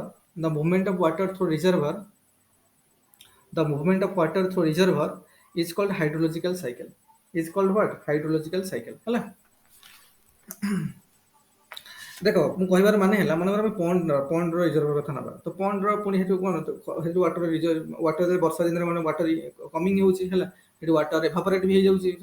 summer season रे बा ये रे वाटर एवापोरेट भी हो जाउची वाटर भी कोन से सम टाइम रे वाटर कोन किछि वाटर प्रेसिपिटेशन भी होउची हला किछि वाटर कंडेंसेशन भी हो जाउची तो ऑल दो साइकल्स कोन ए जिंस बा इनकमिंग और आउटगोइंग रे ए जिंस होई चली जे प्रोसेस गुडा सब होई चली तो एथि पई हमको ए जो ए जिंस रा हम एथि पई ए जो पूरा साइकिल टा को हम कहबा हाइड्रोलॉजिकल साइकिल आ जो रिजर्व कथा में पढ़िले रिजर्वर में ही टेम्पररी रिजर्वर और परमानेंट रिजर्वर टेम्पररी रिजर्वर कोगुडा जो शॉर्ट टाइम पई हम जो शॉर्ट टाइम पई जो वाटर स्टोर करके रखुचे हला माने करो गोटे लिखि दियो शॉर्ट टाइम माने एटा गोटे तार अछि जे एवरेज 10 दिन पर्यंत शॉर्ट टाइम माने हम केते टाइम माने घंटे पई के 2 घंटा पई के दिन पई 2 दिन पई से से माने रिसर्च करके फाइंडिंग करछनी बा ता जो देइछंदी सेते से लिखिछन जे एवरेज 10 दिन पर्यंत जोठी वाटर माने हम स्टोर करी रहइबा सेटा को हम कहबा जे शॉर्ट रिजर्वर बा गोटे टेम्पररी रिजर्वर आ जो गुडा मेनली कोन जो गुडा हमर रहउची मानकर 3000 टू 10000 वर्ष होई कि जो वर्ष वर्ष धरि कि ता माने जो रहउची सेटा हम परमानेंट रिजर्वर बोली कहबा हला जेमिति कि कोन जोडा कि आ जो टेम्पररी रिजर्वर जो गुडा सेठी वाटर फ्लक्चुएशन होबा तार जो इंपैक्ट ता वेदर पैटर्न ऊपर पड़ी पारे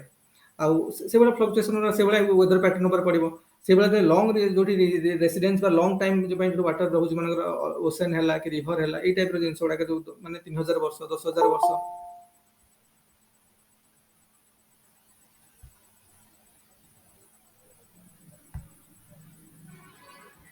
हला एते टाइम पर्यंत जोठी रहइबो एते टाइम पर्यंत जदि रहिला ताले सेटा को हम कोन कहबा एते टाइम पर्यंत जदि रहिला ताले सेटा को हम कहबा परमानेंट आ तार भी इंपैक्ट मॉडरेट टेम्परेचर क्लाइमेट रे बा टेम्परेचर फ्लक्चुएशन रे ता इंपैक्ट पड़िबो सेटा हम देखिबा केते बेलको जे क्लाइमेट सिस्टम पड़िबा हला खाली लिखिया कथा लिखि दियो गुड लाइन जदि लिखिया कथा लिखि दियो the residence time of water in any part of the hydrological cycle देखो the residence time of water एबडा एच में कोन मेन परीक्षा रे दरकार हबन the residence time of water in any part of hydrological cycle the residence time of water in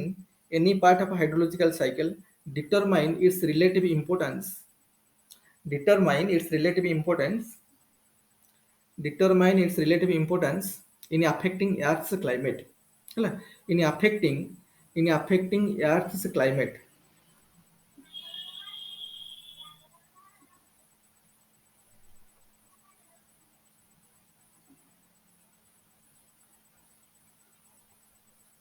है ना our statement था लिखो the short time spent by water in transit through atmosphere कारण वाटर टा ट्रांजिट रे रहउछ बेले ना केते इवापोरेशन हला पुनी कंडेंसेशन हला पुनी प्रेसिपिटेशन हला पुनी इवापोरेशन हला ए प्रोसेस तो चली छी तेनो वाटर से कहूची the short time spent by water in transit ज्योतिर सुना ना गिरे रे हमें ऑडिबल प्रॉपर्ली ना होन ठीक से okay like the short time spent by water in transit through atmosphere लेखो जे एटा होची 10 दिन एवरेज हैला लेखो 10 days एवरेज ब्रैकेट भी लेखो 10 days एवरेज हैला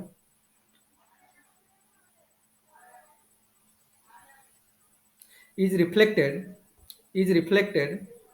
in temporary fluctuation of a weather system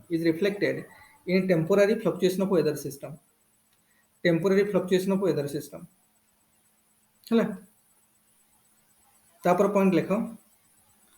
लिख लो कि the short time spent by water in transit through atmosphere bracket भीतर लिखो 10 दिन बाद 10 days एवरेज तापर is reflected in temporary fluctuation of weather system हैला तापर सेकंड स्टेटमेंट लिखो long residence time so long इडा में पड़ले कम दिन पाइलो 10 दिन एवरेज 10 दिन पाखा बाकी तापर लिखो लॉन्ग रेसिडेंस टाइम सच आज 3000 रु 10000 ईयर ए भला लिखो लॉन्ग रेसिडेंस टाइम सच आज 3000 रु 10000 ईयर्स जेमिति कि कोठी इन deep ocean circulation ground water लिखि दियो लॉन्ग रेसिडेंस टाइम सच आज 3000 रु 10000 years in deep ocean circulation ground water aquifers and glacial ice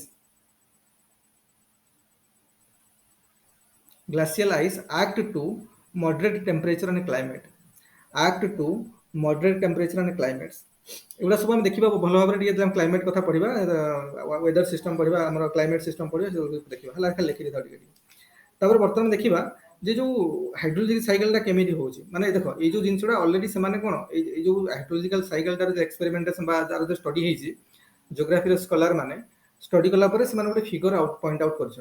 गोटे एवरेज फिगर कर आमको तो ता भर डिटेल्स जीवार ना ना आमको थोड़ी जियोग्राफी माने पीएचडी कर तेणु आमको कौन कर गोटे ओवरऑल अंडरस्टैंडिंग आमको दरकार जे केमी हो खाली से गोटे डाटा किसी डाटा को आम कौन करवा मेंशन करिया बर्तमान देख कौन हो देख ये मनकर एभापोरेशन देखा आम एभापोरेशन मनकर देखा यहाँ लिख देख जदि मनकर एभापोरेशन है मनकर एभापोरेशन एभापोरेशन तो जान जो जलीय बाष्प ऊपर उड़ी जा एभापोरेशन एभापोरेशन देखा जो टोटाल एभापोरेशन होची देखा कौन ओसेनिक एभापोरेशन केते देख एटा हम देखिबा एटा मनकर हम देखिबा देख ओसेनिक एभापोरेशन केते देख ओसेनिक एभापोरेशन होची 86% 86 एटा ओसेन ओसेन्स माने हम कहू जल भाग ओसेन रो हला तापर लैंड रो जदि हम देखिया 14% एटला 14% 14% ला लैंड रो हला लैंड रो हला 14% कहबार माने हला देख आमर जो कौन हम ना देख आमर जो मेन जिनस है कौन आमर जो जहाँ भी एभापोरेशन होची है जो एभापोरेशन हम थोड़ी खाली ओशन रु होची जल भाग रु होची स्थल भाग रु होची चारिडे होची ना तेणु ये जो 86% देखा जाइए जो मेजर एटा हो ओशन रु 86% आ बाकी लैंड रे भी कौन लैंड रे रिवर्स अच्छी लैंड रे लेक्स अच्छी लैंड रे माने जो गछपत्र गुड़ा अच्छा से भी तो जो रूट थ्रो रे पानी गुड़ा जो नौ वाटर मॉलिक्यूल रूट थ्रो रे नहीं जो ट्रांसलोकेशन हो बटनी बटनी जानी बटनी कौन हुए बटनी जो पढ़ुले तो वाटर मॉलिक्यूल गुड़ा आम जो रूट थ्रो रे जोड़ा जाएगी पुणी जब एभापोरेट हो ट्रांसलोकेशन कौटी आसो लिफ्ट को आसो तो सेठी ट्रांसपिरेशन हो ट्रांसपिरेशन भी तो वाटर मॉलिक्यूल पड़े ट्रांसपिरेशन थ्रू गटेशन एगुड़ा भी तो किसी वाटर मॉलिक्यूल जाऊँगी तो एगुड़ा तो किसी एभापोरेशन हो कहबार कथा है तेणु ये सब जो लैंड सरफेस जी हो तार कंट्रीब्यूशन 14% कि ओशन रु कारण मेजर तो आम जल भाग अच्छी ना तेणु से 86% तेणु आपको पुणी डिवाइड करवा देख ये जो 86% है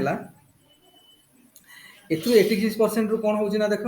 ये जो ओशन रु होची ना एथु किसीटा जो कंडेंसेशन हेगी सब वाटर एभापोरेट ला कंडेंसेशन हबो हेगी पुणी केते ओशन को केते फेरी आउसी सेथु 66% फेरी आउसी देख एथु कौन 66% फेरी आउसी देख 66% कौन होची ना units go to ocean units कौन come to ocean come to ocean come to ocean 66% आसूची तापर कौन होची ना जो लैंड रो किसी परिमाण रे जो लैंड अच्छी एथु किसी परिमाण रे कौन पळे आसूची एथु प्राय किसी परिमाण रे कौन कौन ओशन को पळे आसूची किसी एभापोरेशन है कि बा कंडेंसेशन है किसी मॉलिक्यूल जो लैंड रो एभापोरेट हो जाइतला तारु किसी परसेंट ओशन को पळे आसूची हला एठी भी किसी परसेंट पळे आसूची एठी एटा केते सेटा होची केते कि एटा आस्तन मिसै दियो हला आसत मिसी गला पर एटा होची केते आर कंट्रीब्यूशन केते रहउची ए मानकर रहउची 12% ए भले 12% आसूची हला से भलिया ये जो ओशन जति एभापोरेट होइतिला सेथरो किसी परिमाण लैंड को पळे आसूची सबुरा तो ओशन को कम बैक होनी सेथरो किसी परिमाण कंडेंसेशन है कि पुणी कि प्रेसिपिटेशन है कि रहउची लैंड रे तेणु एठु भी किसी परिमाण रो कोन होची जो 86% अछि ए 66% ओशन को आसी गला 66 कोन आइला एथु पुणी किसी परसेंट कोन होची देखो एठु किसी परसेंट पुणी कोन होची ना पळे आसूची कोठी लैंड को केते आसी भले ना एठी आसी 20% लैंड को पड़े आसला किंतु प्लस लैंड रु जो पुणी एथु पुणी कोन जो 14% अछि ना एथु पुणी किछि परसेंट कोन होची ना एठी लैंड को पुणी आसुची कोन फेरी आसुची एटा केते ना 2% तनु ये 20% प्लस 2% ये होची केते 22% ये जो 22% होची of 22% of evaporation precipitated to land हला 22% of evaporation precipitated to plant precipitate to plant precipitate to plant है precipitate to plant तेणु ये केते हे गला ये 66 12 ये हे गला केते 78% आम एटा पूरा दबा एटा देखिए पूरा एटा केते अच्छे एटा टोटल आम 78% ना नहीं। तो एथरो कौन देखा मिलूँ देख टोटाल आम जो एभापोरेसन होता ओसेन रु 86% 86 भाग ओसेन रु लैंड रु 14% ओसन रु जी जाऊला से 66 भाग पुणी ओसेन को फेरी आसूला है तार से 20 भाग कौन लैंड को आसूला प्रेसिपिटेट होकर जो लैंड रु 14 भाग जाऊला से 12% ओसेन को पलि आसूला आउ से 2% कौन प्रेसिपिटेट होकर रोचे ओसेन को पुणी लैंड को फेरी आसिक तेणु टोटाल देखा जी प्रेसिपिटेट लैंड रे होची से 22% और जी ओसेन रोचे 78%। बुझा पड़ला कि बुझा पड़ला कि तेणु यार कहार माने है देख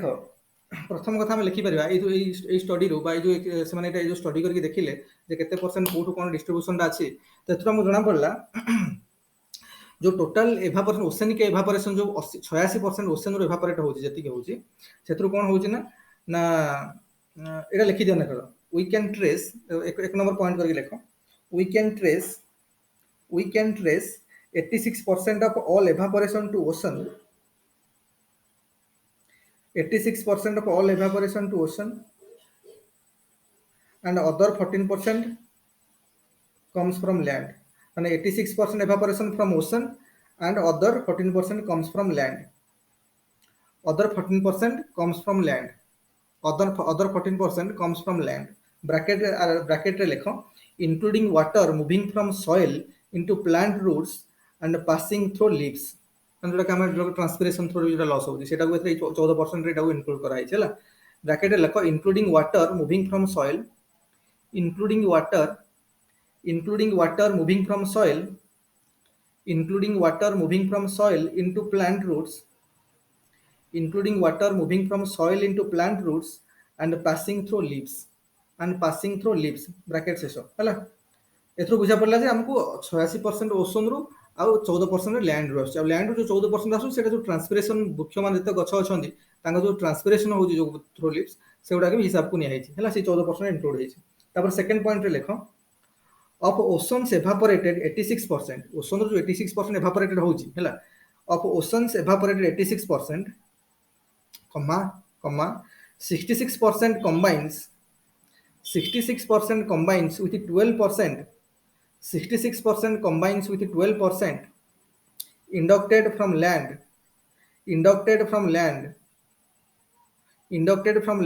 मान 12% land रू आसी inducted from land to produce 70-80% of all precipitation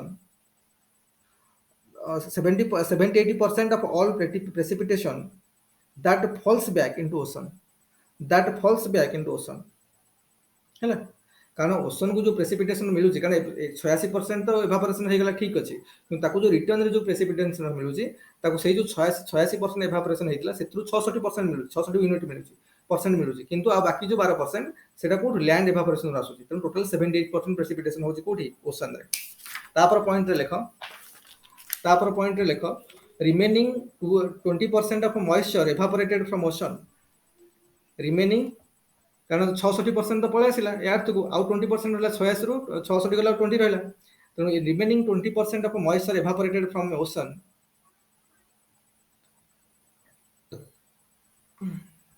plus 2% land derived moisture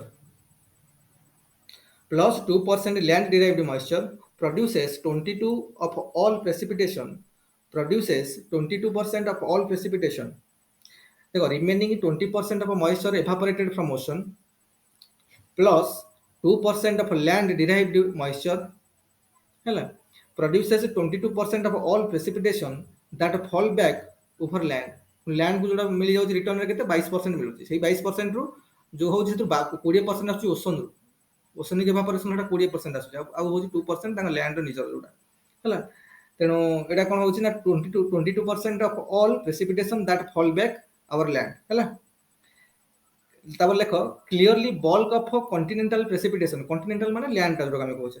clearly bulk of continental precipitation comes from oceanic portion of the cycle है क्लीयरली आमे तो जना पडु जे clearly the bulk of continental precipitation comes from oceanic portion of the cycle है oceanic portion जो cycle रे से भापर ताटू 20% सेठु आसु हमको जो बेसिक कॉन्टिनेंटल प्रेसिपिटेशन होउछ ना तार 20 भाग कोठु आसु 20% कोठु आसु ओशन रू एटा गोटे मेजर पॉइंट तापर पॉइंट रे लेखो आउट पॉइंट लिखो the exchange between ocean and land the exchange between ocean and land कारण देखो एठू लैंड रु एठी आइला 12% ये एठू आसला 20% तो बैलेंस केते हे गला हम प्लस माइनस कैंसिल कर दो 8% बळुची तो सेटा से लिखा है देखो the exchange between ocean and land is balanced bye 80% is balanced by 80% is balanced by 80% as run off देखो कांसेप्ट भलो भाबरे बुझो कारण परीक्षा रे लेखा हबो ना परफेक्ट आंसर लेखा हवा दरकार कारण एई जिंसटा आगुरु ओपीएस रे नथिला एगुडा ओपीएस रे पढियो पड़ नथिला कारण एगुडा आवश्यकता नथिला किंतु जो जो एबो स्ट्रक्चर चेंज हला एगुडा बहुत वाइटलिटी अछि देखो द एक्स मु जेमिति हम ए फिगर को तुम देखो प्रथमे जो ओसन रो जो 12% रे प्रेसिपिटेशन करला एटा कोठु आसला लैंड रो आसला किंतु एठी जो ओशनिक प्रेसिपिटेशन 20% टा कोठु आसी ओशन रो आसी तेणु जे प्लस माइनस कैंसिल कर दवा ता माने कोन हबो ओशन 8% रे अधिक देछि ता माने या ओशन 20% देला बेले लैंड तक 12% देछि ता माने ओशन हमकु देछि के 8% अधिक देछि तले 8% टा केमिति बैलेंस हबो तले बैलेंस केमिति होछि ए जो 8% टा केमिति बैलेंस केमिति होछि ये 8% टा बैलेंस होछि रन ऑफ वाटर देखिबो जो नदी रो कि पानी जो पानी गड़ी के जाकी ओशन रे मिसि जाउछि नदी जाकी पानी गड़ी गड़ी जाकी ओशन रे पानी मिसुछि कि को विभिन्न प्रकार पहाड़ पर्वत रो पानी झरना है कि जाकी ओशन रे मिसि जाउछन्ती ए जो जाकी ए जो 8% ना एटा सेटा से 8% इंक्लूड करूछि सबले मन रखो पूरा अर्थ सिस्टम जो बना है गोटे डिजाइन एटा कि प्रॉपर डिजाइन रे बना है सर कोनोसी एम्बिग्युटी नाही अर्थ डिजाइन रे कोनोसी एपट सेपट नाही सब जिंस गोटे प्रॉपर मेंटेनेंस करा है सब जिंस हमको अल्प नॉलेज अछि बोला हम तो बुझी पारु नांती जोने डेप्थ स्टडी करछन भीतर भीतर को जाई ना सब जिंस ही भलिया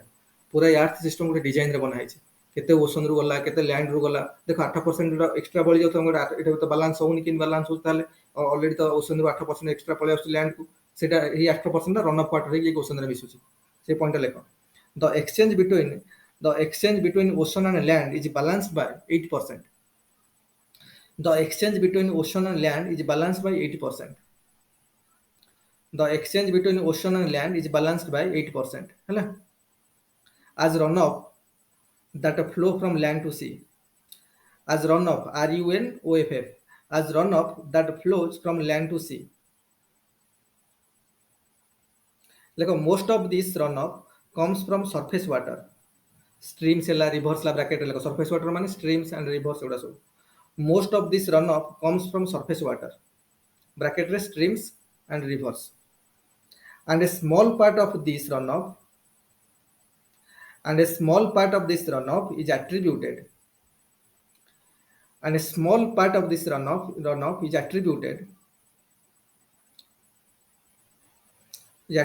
to slow moving subsurface groundwaters हैला लेखो एटा and a small part of this runoff is attributed to slow moving subsurface groundwater देखो slow moving subsurface ground water से हमें वेल करी बा ये करी पोखरी करी से जिंस को स्टोर करी रखिया पई ट्राई करछन हैला किंतु एटा भी होछि किछटा वेरी स्मॉल पर्सन भी जो अंडरग्राउंड वाटर भी जे कि कोन स्लोली मूव करके जे ओशन रे मिसुछि तो सेटा गोटे पर्सन रहउछि तनु ता माने पूरा जो ये हाइड्रोलॉजिकल साइकिल ता कंप्लीटली बैलेंस वे होछि साइक्लिक वे बैलेंस वे होछि जहा को जति कि मिलुछि से अनुसार से पाई जाउछन एथरो मु क्लैरिटी आसी गला हैला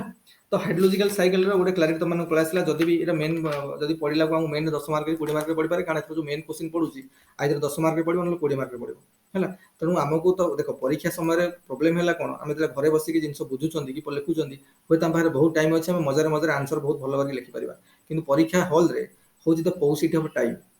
टाइम बिल्कुल नाही हमको तो हजार जिंस जानिथिबा केते एते जिंस को रिप्रेजेंट करी कि से लिमिटेड टाइम भीतर लिखिया बहुत बड़ चैलेंज गोटे तेणु कथा है कौन ना ताले स्कोर केमी अधिक रहिबो ना आम जिते बेले पढ़ी गुड़ाए जिन आम पढ़ले परीक्षा हले चटापट करके लिखिदा कारण गुड़ाए जिन ऑलरेडी माइंड रे अछि आम तत्तर तत्तर होइकी नले डायग्राम बनेकी कोड फ्लो चार्ट बनेकी लाइन डायग्राम बनेकी किसी ना किसी करके लिखिदबा रिप्रेजेंट जहाँ जानिछे खाता रे रहि जाउ परीक्षा जे खाता पढ़िबो से बुझिबो पिला को जଣା अछि बुझिछ ना तो सेही जिनसटा केते बेले हबो जते गुड़ाए जिन आम जानिथिबा क्लैरिटी थिबो अंडरस्टैंडिंग बुझिछ ना नले सेठी तो किछ करियो नले ना ये वाला गोटे तापर आ गोटे कांसेप्ट हम पढ़िबा इन्वर्सन ऑफ टेंपरेचर कोन इन्वर्सन ऑफ टेंपरेचर कोन किरे What is inversion of temperature? Are inversion of temperature कौन हो कौन ता माने higher elevation temperature increase inversion ता बताओ inversion of temperature काहे कहौ जोन फास्ट को सर सी ब्रीज और लैंड ब्रीज सर हां टेम्परेचर इनवर्सन आर कॉन्सेप्ट मत फास्ट को टेम्परेचर इनवर्सन कहीं कहूँ तो जनरली मुझे कहूँ देख टेम्परेचर इनवर्सन माने किसी गोटे इनवर्सन हो नॉर्मल जोटा नॉर्मल वे रु जदि उल्टा है एटा को हम इनवर्सन कहबा बुझियो ना तुम देखिथिबो आम जदि ऊपर ऊपर को जो टेम्परेचर कमिबो अरे ऊपर ऊपर गले टेम्परेचर कमिबो ना नहीं आम जदि हायर अल्टीट्यूड को जीवा हेते टेम्परेचर कम हो ना बेसी हो आम जदि कम हबो सर हायर अल्टीट्यूड को जीवा से टेम्परेचर कम हो जो टेम्परेचर कौन हो कमी कमी जीवो तेणु ये जो कमी कमी जीवा प्रोसेसटा को लैप्स रेट एटा लेखो एनसीईआरटी गोटे पॉइंट लिखा हिथिबो मोटे एटा लेखो तुम एनसीईआरटी बही जाई समस्त पढ़िबो होला लेख the rate of decrease of temperature NCERT लिखा है डायरेक्ट एनसीईआरटी तुमको कहूची the rate of decrease of temperature with height is termed as normal lapse rate लेखो एटा the rate of decrease of temperature with height the rate of decrease of temperature with height the rate of decrease of temperature with height is termed as normal lapse rate is termed as cone normal lapse rate एटा केते it is 6.5 degree celsius per 1000 metre ये lapse rate टा केते normal lapse rate टा 6.5 degree celsius per 1000 meter 6.5 degree celsius per 1000 meter एटा इनसाइट भरी लिखा है किंतु कथा हला ताले इन्वर्सन टेम्परेचर कोन इन्वर्सन टेम्परेचर ताले कोन हला कहबार माने हला जे जदी मन करो आम ऊपर ऊपर को जाऊँ से कहूँ प्रति ऊपर ऊपर गला मैंने टेम्परेचर कौन हम डिक्रीज कर जो रेट रे डिक्रीज कर को आम लैप्स रेट कहते आटा के देखा जाए 6.5 डिग्री सेल्सियस पर 1000 मीटर प्रति 1000 मीटर रे 6.5 डिग्री सेल्सियस टेम्परेचर कमुची ए प्रकार कमिबाटा को आम कहते लैप्स रेट तब इन्वर्सन टेम्परेचर कौन कॉन्सेप्ट इन्वर्सन है आर उल्टाटा माने एटा हूँ temperature normal behaviour normal lapse rate जो आम कहते आम जिते 1000 मीटर ऊपर को जीवा प्रति 1000 मीटर पिछा हमको 6.5 डिग्री सेल्सियस टेम्परेचर कमिबो जिते ऊपर को जीवा किंतु जदि एटा इनकोठी उल्टा हैला माने एमिति किसी परिस्थिति हैला जोठी हम देखिया ऊपर गला टेम्परेचर बढ़ुची lower temperature to upper temperature अधिक तो सेही क्षेत्र एटा कहबो इन्वर्सन टेम्परेचर नॉर्मल ठु जदि उल्टाटा हैला सेला हम कहबा इन्वर्सन टेम्परेचर कहबा तो सेही परिस्थिति गुडा को समय होची सेडा हम देखिया वर्तमान देखो आगे लेख इन्वर्सन टेम्परेचर कोन लेख लेख ए टेम्परेचर इन्वर्सन अकर्स लेख आगे प्रथम ए टेम्परेचर इन्वर्सन अकर्स देखो एगुडा कहीं तुम डाकू जे मेन परीक्षा पढ़ला आमको स्टेटमेंट लिखा पड़ो आमको ठीक से मेन परीक्षा गोटे आसीगला जब मेन परीक्षा गुड़ा पड़ीगला ना आमको कौन परफेक्टली आंसर लिखा पड़ो ना केमी हम से नोट डाकू देखो टेम्परेचर इन्वर्सन लेख a temperature inversion occurs a temperature inversion occurs a temperature inversion occurs when normal decrease of temperature with increasing altitude a temperature inversion occurs when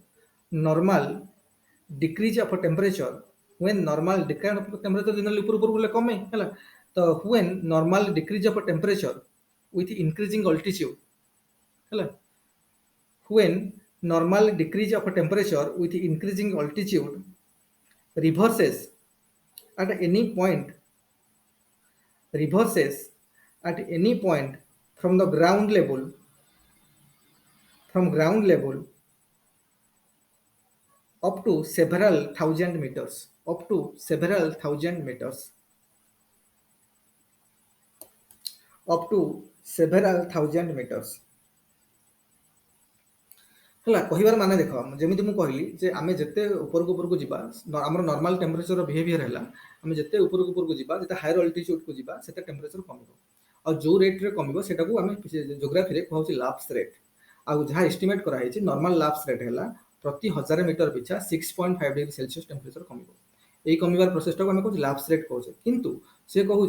जदि एमती परिस्थिति है एमती सिचुएसन आसला जोठी ए जिनस रिभर्स हम ताने आम ऊपर को गले टेम्परेचर बढ़ कमिबा परिवर्तन यदि बढ़ला से प्रकार कंडीशंस को आम कौन कहवा इन्वर्सन ऑफ टेम्परेचर कहवा है तो ये केबे होची को समय होची हम देखिबा किछरा एग्जांपल से समय देखिबा को समय इन्वर्सन ऑफ टेम्परेचर होची आ इन्वर्सन टेम्परेचर टा गोटे नुह जे गोटे कोन जोटा कहंती कोन कि माने माने कोन सेटा कहंती प्रेडिकामेंट सिचुएशन हुए प्रेडिकामेंट माने अप्रीतिकर परिस्थिति एमती नुह अप्रीतिकर परिस्थिति क्रिएट कर it something like stable situation Etah normal भी हुए आ को केमिति हुए से हम देखिबा हैला फॉर एग्जांपल देख मन कर राती समय रे राति समय कौन होची ना जेतेबेले कौन होची लेख राति समय कौन होची राति समय रेडिएशन होची अर्थ रेडिएशन होची देखिबो राति रे देखिबो अर्थ रो सरफेस टा अर्थ सरफेस कौन कने एनर्जी रेडिएट कला माने कर क्लियर नाइट रे माने वर्षा वर्षा हो झड़ा तूफान किसी नहीं पूरा क्लियर नाइट हला नॉर्मल नाइट जो समय हम जुड़ा कहूचे हे समय नट होची तो कौन होची ना हीट रेडिएट करछ फ्रॉम अर्थ सरफेस रो तेणु कौन हबो जो अर्थ जनरली राति रे कौन माने दिन रे कौन होची सूर्य किरण जो हम जो पडुचे जनरली अर्थ सरफेस कौन बेसी हीट थाए ଆମେ ଦୁନିଆରେ ମେନଲି ସୋଲାର ରେଡିଏସନଟା ୟାର୍ଥ ରିସିଭ୍ କରୁଛି ତେଣୁ ବେଶୀ ହିଟ୍ ଥାଏ ବୁଝୁଛ ନା ନାହିଁ କିନ୍ତୁ ଜେନେରାଲି ନାଇଟ୍ ସମୟରେ କ'ଣ ହୁଏ ଯେତେବେଳେ ଏମାନେ ରେଡିଏଟ୍ କରନ୍ତି ଏନର୍ଜିକୁ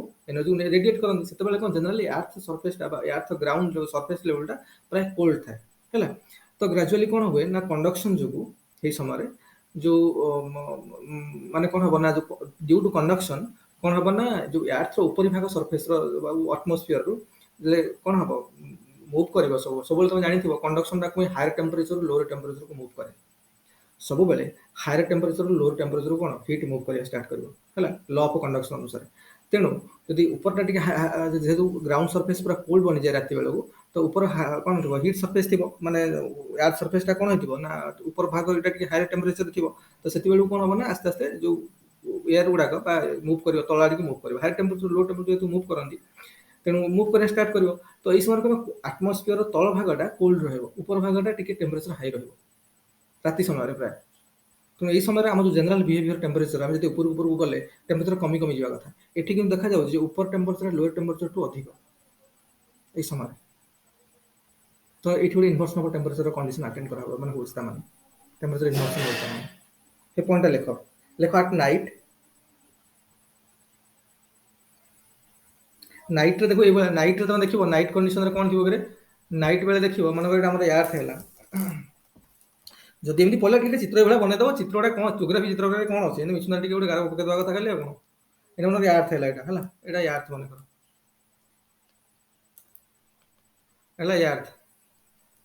ୟାର୍ଥ ହେଲା ତ ଏଇଟା ମନେକର ଆମର କ'ଣ ହେଲା ଏଇଟା ପୁରା ହେଉଛି ମନେକର ୟାର୍ଥକୁ ଲାଗି ତ ପୁରା ଆଟମୋସ୍ଫିୟର ଏମିତି ଅଛି ପୁରା ଦେଖ ଆଟମୋସ୍ଫିୟର ଘେରିକି ଅଛି ପୁରା ଚାରିଆଡ଼େ ଆଟମୋସ୍ଫିୟର ମନେକର ଏମିତି ଅଛି ଦେଖିବ ଏଇ ଆଟମୋସ୍ଫିୟରଟା ଯଦି କ'ଣ ହବ ନା ଆର୍ଥ ସର୍ଫେସରୁ ଏଇଟା କ'ଣ ଏଇ ସମୟରେ ରେଡିଏସନ ହବ ସବୁ ରେଡିଏସନ ହବ ରାତିରେ ମୁଁ କହୁଛି ନାଇଟ୍ ମାନେ ନର୍ମାଲ କ୍ଲିୟର ନାଇଟ୍ ହେଲା ରେଡିଏସନ ହବ ଏଇଟା କ'ଣ ୱାର୍ମ ହେଇଯିବ ସେଗୁଡ଼ା ସବୁ ତେଣୁ ଏଠି ଉପର ଟେମ୍ପରେଚରଟା ଲୋୟର ଟେମ୍ପରେଚରରୁ କମ୍ ଥିବ ହେଲା ଉପର ଟେମ୍ପରେଚରଟା ଲୋୟର ଟେମ୍ପରେଚର ସବୁବେଳେ କମ୍ ଥିବ ଆମେ ଯେମିତି ଆମକୁ କହୁଥିଲେ ଆମେ ଉପରକୁ ଯେତେ ଯିବା ଆମର ଟେମ୍ପରେଚରଟା କମିବ କିନ୍ତୁ ଏଠି କ'ଣ ଟିକେ ଉପରକୁ ଗଲାକୁ ଟେମ୍ପରେଚର ବଢ଼ିବ ଲୋୟର ଟେମ୍ପରେଚର କମ୍ ଉପର ଟେମ୍ପରେଚର ଅଧିକ ହେଲା ତେଣୁ ଏଇ ପ୍ରକାର ପରିସ୍ଥିତିକୁ କ'ଣ ଟେମ୍ପରେଚର ଇନଭର୍ସନ ହେଉଛି ବୋଲି କୁହାଯିବ ତେଣୁ ଏଇଟାକୁ ଲେଖ on a clear night ଲେଖ ଗୋଟେ ପଏଣ୍ଟ ଲେଖ on a clear night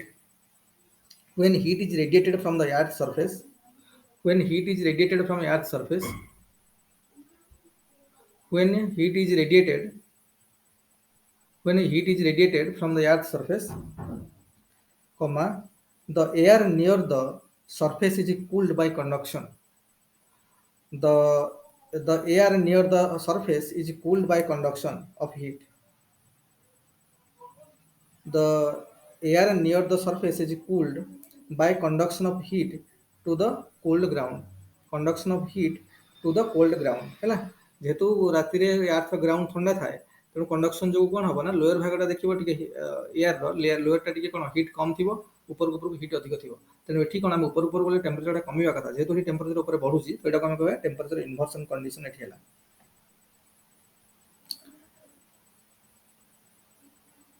এই লেখা the lower layer of atmosphere is cooler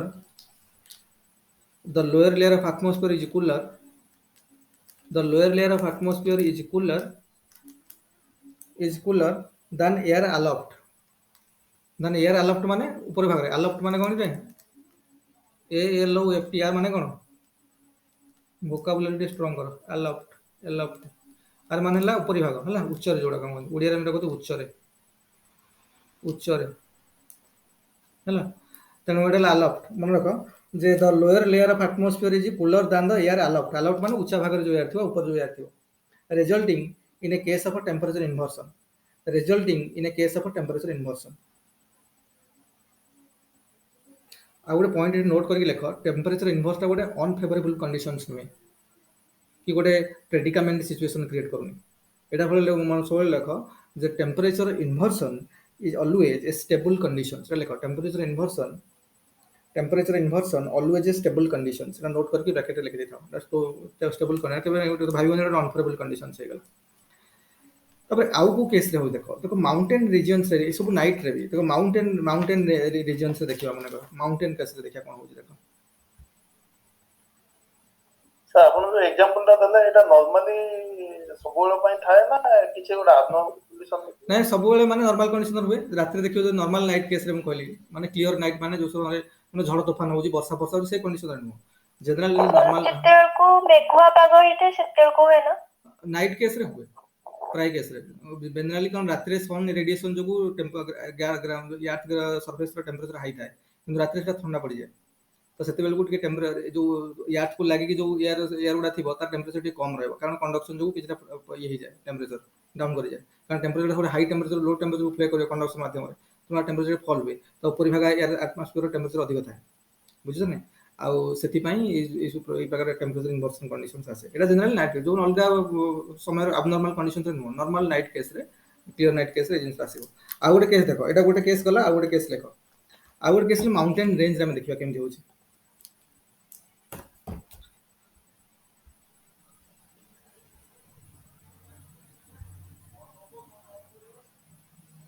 देखो माउंटेन रेंज केस रे देखिबा माउंटेनियस रेंज रीजन्स ले mountainous mountainous mountainous regions GIONS mountainous regions so सब नाइट रे एट नाइट रे हला एठी कोन देखो मन एटा माउंटेन का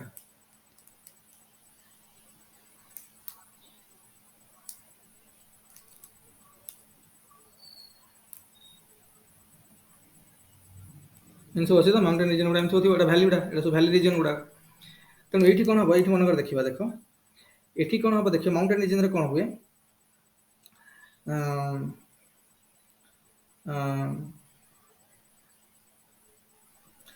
देखो गोटे कथा तुम मन अछि कि रे देखो ए जिंस को हम टी भल भाव बुझा चेष्टा करबा देखियो जते बेले हम हीट दबा गोटे सिस्टम को हला मन कर वाटर को हम हीट देले हम वाटर गोटे पात्र रे रखिले हीट देले वाटर फुटिबा स्टार्ट कर देखियो टकमक के फुटु ता माने कोन हो वाटर मॉलिक्यूल गोटे मोमेंटम गेन कर जाउछन सोले काइनेटिक एनर्जी प्रिंसिपल जानियो 3/2 = 3/2 kT माने एब्सोल्यूट टेंपरेचर जो बढ़िबो एनर्जी बढ़ला ता माने एनर्जी बढ़ला माने जो वाटर मॉलिक्यूल एनर्जी मूवमेंट रे पळे आसे से टकमक वाटर फुटन दिस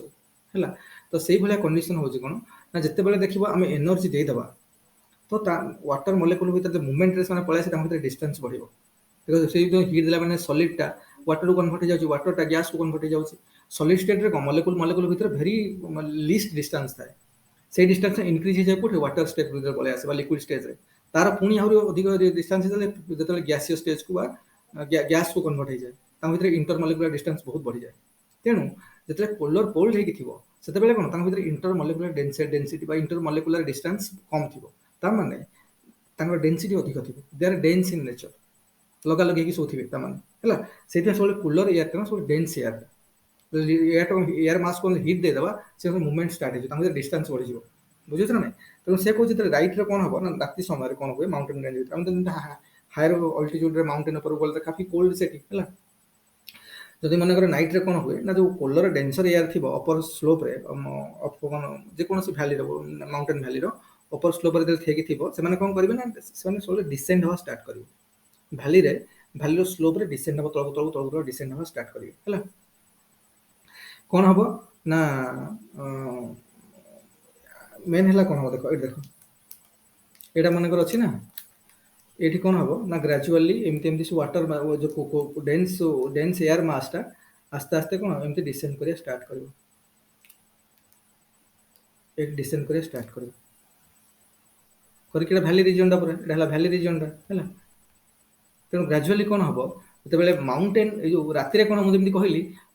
ऊपर भाग में कौन जेहतु राति ग्राउंड आम यार्थ ग्राउंड कौन हो कोल्ड मैंने रोज राति रेडिएशन हो यार्थ थ्रू एटमॉस्फेयर को हो रेडिएशन हो मेनली एयर गुड़ा कौन थाए ये जो एयर गुड़ा थाए कौन वार्म थाए है किंतु कौन हुए ना माउंटेन रीजन रे एयर मास ऊपर जो कोल्ड एयर मासटा कौन हम ना ये जो माउंटेन स्लोप देके डिसेंड कर आस्ते आस्ते आस्ते आस्ते डिसेंड कला माने ए स्लोप देकी ग्रेजुअली खसिबो तळकु तळकु खसला माने कोन हबो ना ग्रेजुअली ए जो पाखापाखि एयर गुड़ाक जो वार्म थी टेम्परेचर आस्ते आस्ते कम कारण ये कोल्ड एयर मास आसूसी खसुची एयर गुड़ाक ऑलरेडी हीट हेकी थिले अर्थ रेडिएशन जेहेतु ऊपर को जाउची तेणु ये कौन हम ये ग्रेजुअली कौन हम ना टेम्परेचर कम तेणु ये केस कौन हम ये केस सब कोल्ड एयर हो cold air cold air cold air है जोटा कि कहनी फ्रस्ट मैंने आउ टे भल तुम जीव तक पढ़ लेखाई कौन बरफ भी जमी जाए फ्रस्ट हो जाए जो कहते फ्रस्ट हल भी कहते फ्रस्ट हल सब माने कौन भैली रिजन एमती रोज फ्रस्ट हल कहते जमिक था फ्रस्ट गुड़ा सब हिमालय फिमालय सब कंडीशन हुए फ्रस्ट हल तेणु ये कौन हुए ना ये जो ये वार्म टेम्परेचर है बेलू यही सब रिजन में कौन कोल्ड टेम्परेचर कोल्ड थाए है ये हायर अल्टीट्यूड भी टेम्परेचर अधिक थाए अपेक्षा भैली रिजन अपेक्षा तेणु ये केस कौन हुए ये case temperature inversion condition attend हुए आउ देख तुम जानते ये प्रोसेस ये तलू खसवा विंड आस्ते आस्ते तलू खसुची ये कि प्रकार विंड कहते जो गैस टा जो एयर मास तलू तलू खसुची विंड माने कौन कि गैस माने आमर कौन माने आमर विंड माने कौन जिते एयर टा मुवमेंट को पलि आस विंड कहवा अरे एयर टा मुवमेंट कर विंड कहते ना तेणु एयर टा तलू तलू खसला ये प्रकार विंड को कि प्रकार विंड कहते कि ज्योग्राफी ऑप्शनल स्टूडेंट हाँ आडियाबैटिक नो काटाबाटिक विंड मन रख काटाबाटिक विंड काटाबाटिक विंड आ ऊपर को चढ़ीबाटा कौन कहंदी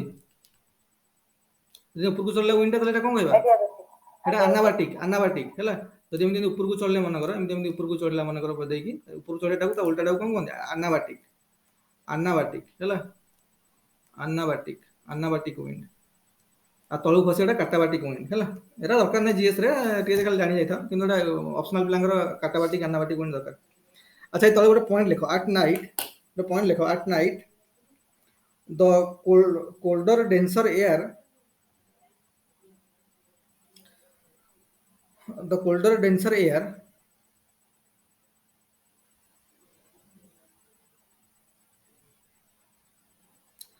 on upper slopes of a valley on upper slopes of a valley side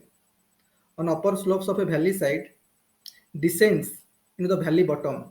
descends into valley bottom displacing warmer air at top warmer air aloft loft aloft माने उच्चरे हैला displacing warmer air aloft loft हैला at night the colder denser air on upper slopes of a valley side descends into valley bottom displacing warmer air aloft माने उच्चरे top हैला तापर लेखो this process of a katabatic wind sorry this produces a katabatic wind and develop frost hollows on valley floors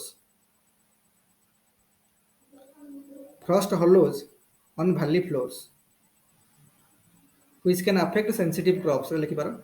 on valley floors which can affect sensitive crops देखो एगुड़ा कहीं important मुझे कहीं कहूँ एथर जमी question आसूँ जमी पढ़ला एथर देख जीएस रही वर्ष देख आग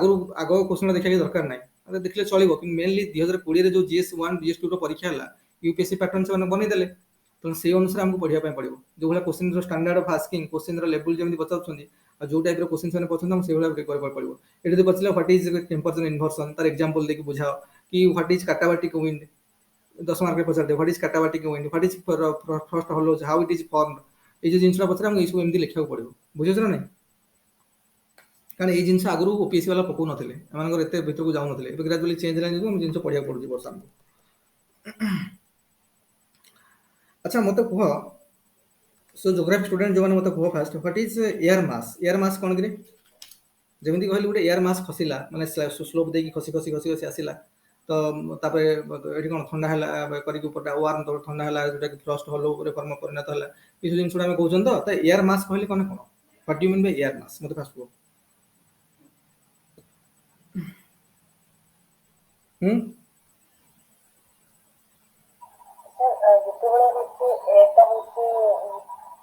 होमोजेनियस सरफेस एरिया रे longer time तक ना लिखो ए लिखो एटा यदि पल्ला एयर मास कोन यदि पल्ला मेन पर आसले ना तो परफेक्ट एवला आंसर लिखिबो हला एयर मास लिखो एयर मास लिखो एयर मास हेडिंग दियो एयर सर मास गोटे लार्ज वॉल्यूम रो जेतेबेले एयर माने थाय आ तारो प्रेशर हाँ सेंती टाइम बहुत टाइम जे सेम रहे तो ताको को जे एयर मास हो लिखो ए लिखो एटा एयर मास लिखो टेम्परेचर और वाटर वेपर कंटेंट रो एटा को मास को हो लिखो एटा देखो मु जोडा कहबी माने कोनोसी मास ऑफ एयर पर एयर मास करे बेले त दीटा कंडीशंस दरकार हमु से कंडीशन दिका लिखा बोर्ड परीक्षा हला लगे एयर मास हेडिंग देखि तले लिखो mass of air to become an air mass needs हला mass of air to become an air mass needs दीटा कंडीशन फर्स्ट कंडीशन लिखो एक नंबर देगी huge mass of air with certain relative homogeneity हला तुम जो कहलो प्रेसिपिटेशन की कोन एबडा सब एथरा सुझी हला huge mass of air with certain relative homogeneity at a particular height प्रथम हला एटा प्रथम कथा हला बाय ह्यूज मास माने ह्यूज मास ऑफ एयर हेथिया दरकार with certain relative homogeneity at a particular height एटा गोटे सेकंड कंडीशन लिखो it must interact with an air surface it must interact with an air surface it must interact with an air surface बुझिला तो air mass टा कहला हम बनकर ए जो mountain कथा पढ़िले ऊपर ऊपर टॉप ऑफ माउंटेन जो एयर मास टा जेटा कोल्ड एयर मास टा से डिसाइड माने सेटा कना गोटे पर्टिकुलर हाइट रो अछि जो एयर टा अछि मु जेमि कहली तार गोटे पर्टिकुलर रिलेटिव होमोजेनिटी अछि तांकर टेम्परेचर हला माने रिलेटिव डेंसिटी हला तो कि तांकर माने कोन से ह्यूमिडिटी कंडीशंस हला जो भी देखिबो पाखा पाखी रिलेटिवली सब जिंस सेम हो तेनु सेटा को होछि सर बहुत नॉइज होची अच्छा हो हां एटा लिखो जे huge mass of air with certain relative homogeneity at a particular height एटा प्रथम कथा हला सेकंड कथा हला it must interact with an air surface कारण जे तळबु डिसेंड कला तळर एयर सरफेस ला सहित रिएक्ट कला ना जो एयर सरफेस ता स्लोप को लागि थिला ऑलरेडी जोडा अछि ता सहित तो इंटरैक्ट कला तेनु से कहूची जे it must interact with an air surface तेनले ए दिटा जन कंडीशन जदी सैटिस्फाई हला आमे मास ऑफ एयर को एयर मास बोली कहबा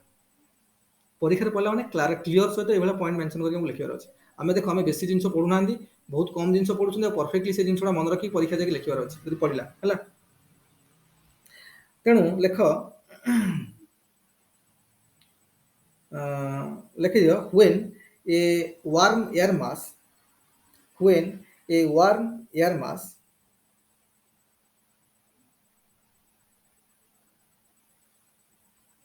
when a warm air mass passes over a colder land surface when a warm air mass passes over a colder land surface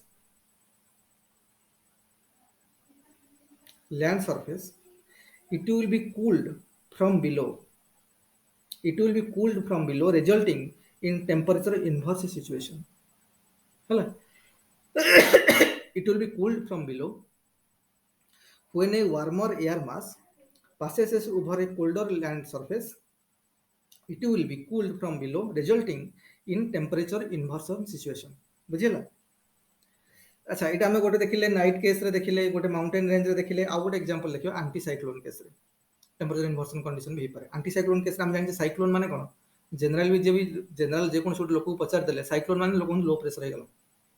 जे भी पढिनि कि जेता कोन होई लो प्रेशर हे जाइछ लोक ने कहउछ लो प्रेशर माने कोन जो एरिया रे साइक्लोन होउची सेठी प्रेशर लो होउची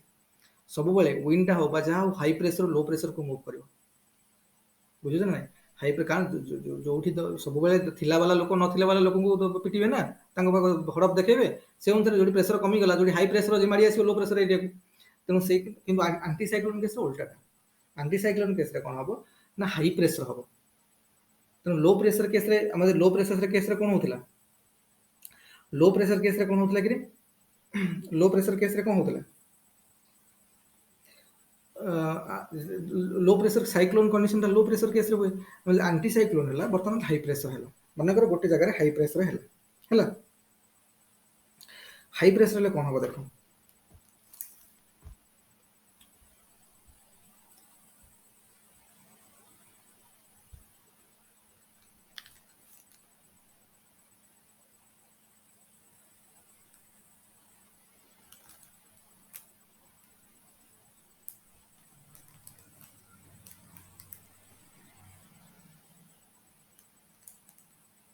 एठी बनर जगह एटा हाई प्रेशर हे गला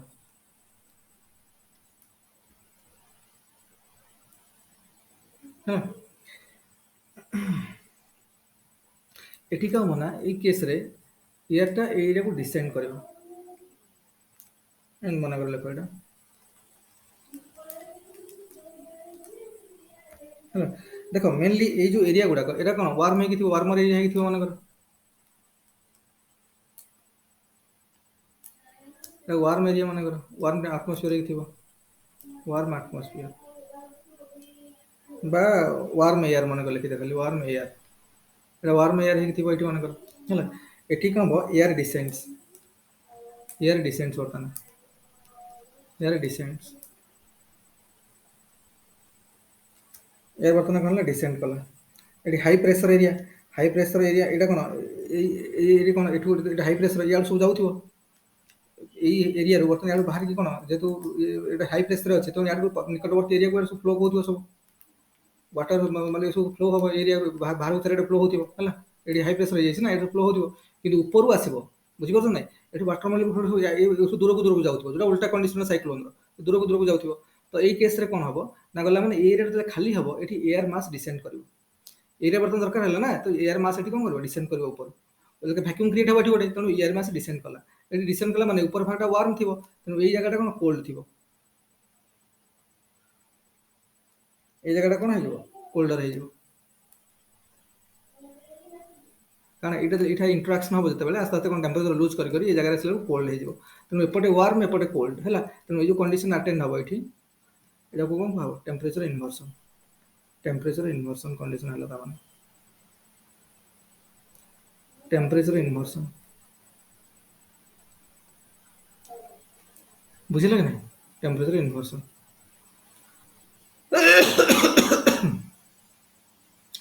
तेणु आमको टेंपरेचर इन्वर्सन पाई देखो सर एटा के आउट रे कह देबे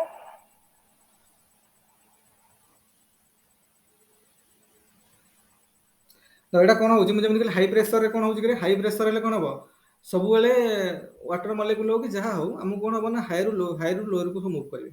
तले हाई प्रेशर ई गोटे एरिया मनकर हाई प्रेशर हे गला तनो एई एरिया रे पाखा पाखी सब कोन वाटर मॉलिक्यूल एई टू द निकटवर्ती लो प्रेशर एडी सब मूव करिवे स्टार्ट कर दबो हला माने ए एरिया रे वैक्यूम क्रिएट हबो तो वैक्यूम क्रिएट हला माने कोन हबो ना ऊपर एयर मास डिसेंड करिवो ऊपर एटमॉस्फेयर एयर मास डिसेंड करिवो तळक वर्तन कि डिसेंड कला ऊपर पाखा पाखी जो एयर गुडा तापर सब वार्म एयर हेकी थिबो तो डिसेंड करिवो से आस्ते आस्ते कोन हबो ना हेडा तार कोन करिवो जो एयर मास डिसेंड हबो तो ग्रेजुअली जेते तळक खसिबो से आस्ते आस्ते कोन कोल्ड टेंपरेचर लूज करी कोल्ड रे परिणत हो जिवो तो ग्रेजुअली केस रे तळर टेंपरेचर ऊपर टेंपरेचर टू ऊपर टेंपरेचर हाई थिबो तळ टेंपरेचर लो थिबो जनरली केस रे उल्टा हवा कथा ऊपर ऊपर को टेंपरेचर कमिया कथा किंतु ए केस रे कोन हबो तळ टेंपरेचर लो रे टेंपरेचर अछि ऊपर टेंपरेचर हायर टेंपरेचर अछि तेनु एठी गोटे कंडीशन टेंपरेचर इन्वर्सन रो कंडीशन बा सिचुएशन अराइज कला तेनु एंटी साइक्लोन केस रे सब टेंपरेचर इन्वर्सन कंडीशन अराइज करे एटा लेखो गोटे पॉइंट लेखो where is subsiding where air is subsiding माने जो तळको डिसेंड करछि subsiding in anticyclone when air is subsiding in anticyclone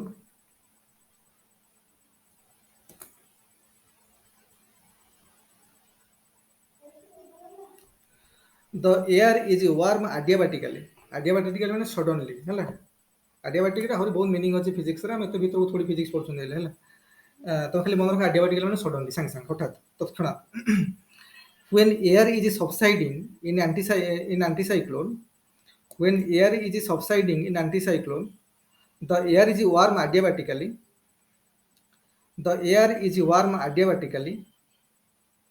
and may become warmer than air at ground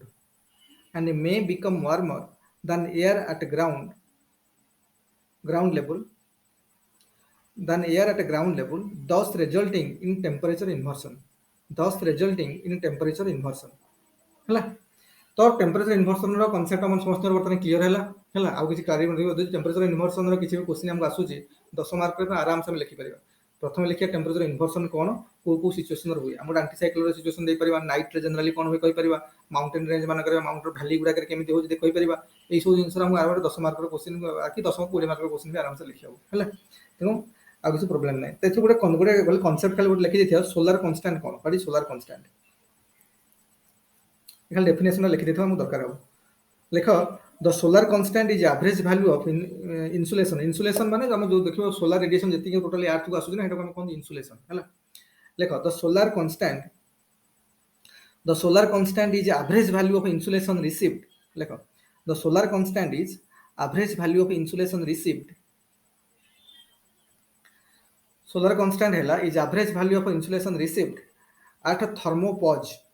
माने बाउंड्री एटमॉस्फेयर जो बाउंड्री हैला थर्मोस्फेयर बाउंड्री द सोलार में पढ़िबा stratosphere stratopause mesosphere सब पढ़िबा पढ़ी ना एटा पढ़िबा पड़बो सोलार कांस्टेंट हैला द सोलार कांस्टेंट कोन हैला से जो पहिले जो एटमॉस्फेयर स्फीयर देखो अच्छे सेठी भी तो टेंपरेचर इन्वर्जन हो हां सेटा हम तो पहले पढ़ी ना तो जानिथियो जो जानिछो तो हम आलोचना करियो विषय सब ना मेसोस्फियर थर्मोस्फियर माने स्टार्टिंग फ्रॉम कोन स्ट्रेटोस्फियर टू बारन करी पढ़िबो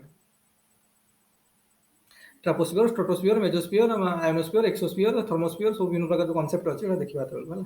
एटा थर्मोपॉज मेसोस्फियर सब पॉज लागे ना मतलब बाउंड्री लेयर गुडा तो पॉज कोन तो थर्मोपॉज हला सेटा देखो the solar constant is average value of insulation received at thermopause देखो ये जो डेफिनेशन तो परफेक्ट डेफिनेशन सब गुडा ए भला लिखिबो जो परफेक्ट आंसर माने मार्क आसीबो हम के काटी परिबेनी हम देखो the solar constant is average value of insulation received at thermopause कारण एगुडा आगु ओपीएस रे पढु नथिला कि एगुडा पढिबार जरूरत नथिला कारण एगुडा एते डेप्थ को जाउ नथिले किंतु वर्तमान जो क्वेश्चन पकेले ए वर्ष एथु देखिला पर लागिला जे हमको जो चिराचरित ढंग रे हम जो प्रिपरेशन चली आगु ओपीएस रो ओएस पय सेम चलिबोनी हेले हबनी हम जनरल जीएस तो किछि हबनी तो हमको आहुरी बहुत डेप्थ हमर बढ़ियार अछि बुझियो ना नै तो से अनुसार हम एबले स्ट्रेटजी हम पढौछनी आ एति के हम यदि पढि के भल भाबरे जीवा ना कोनोसी जीएस 1 टू जते हम कोनोसी टेंशन दबनी आई कैन गारंटी यू हला माने केते तो इथरो मार्क आसले जणा पड़िबो केते मार्क आसे हम कहबो जेति की माने टॉपर मार्क जेति रहबो त पाखा पाखी मार्क हम नियत रहबो जीएस 1 जीएस 2 रे टॉपर जेति ओडिसा रे टॉप प्लेस टॉप स्कोर जेति की जीवो त पाखा पाखी मार्क नियत रहबो एथरो आसले जणा पड़िबो केते मार्क एथरो दउछन कारण आगु तो 200 लाख रखि दउथले पिला एथरो देखा जाय कोहले मार्क आसु हला आ जेति एति की गारंटी हमरा रहबा जे टॉप स्कोर जेते मार्क आसु जदि टॉपर मानकर 60 मार्क रखिला हम 60 पाखा पाखी रहबो टॉपर मानकर रखिला 90 मार्क हम 90 पाखा पाखी रहबो टॉपर जदिला 150 मार्क हम 150 पाखा पाखी रहबो तेनु केते मार्क आसु से अनुसार देखिबा हला को अनुसार मार्किंग हो जे वर्ष देखो the solar constant is average value of insulation received at thermopause हला एटा प्रथम स्टेटमेंट देखो व्हेन एटा लिखि दो व्हेन अर्थ इज एटा भी स्टेटमेंट लिखि दियो when earth is at its average distance from the sun एटा को समय हुए जतले average distance from the sun थिबो when earth is at its average distance from sun हला आ the value of solar constant लिखि दियो 1372 वाट्स पर मीटर स्क्वायर हला 1372 वाट पर metre square 1 watt equal to 1 joule per second हला 1 watt हला 1 joule per second जानि थिबो 1 watt equal to 1 joule per second तेनु 1372 1 watt equal to केते करे 1 watt equal to 1372 meter square एबे होम साइंस क्लास रे स्टार्ट करियो हला ओटिके संबंध अच्छा सोलर कांस्टेंट जानि गेल तो solar constant is average value of insulation received at थर्मोपॉज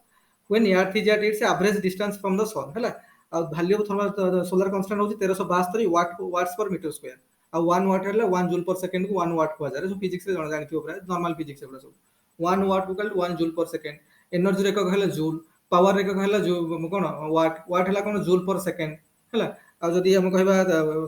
thermal solar constant रो केते वैल्यू 1372 वाट पर मीटर स्क्वायर हला वाट्स पर मीटर स्क्वायर तब सब वैल्यूटा तो एतिकी सब ज्योग्राफी आज हम एतिकी कवर करले तापर नेक्स्ट क्लास रे हम पढिबा इंडिया रो क्लाइमेट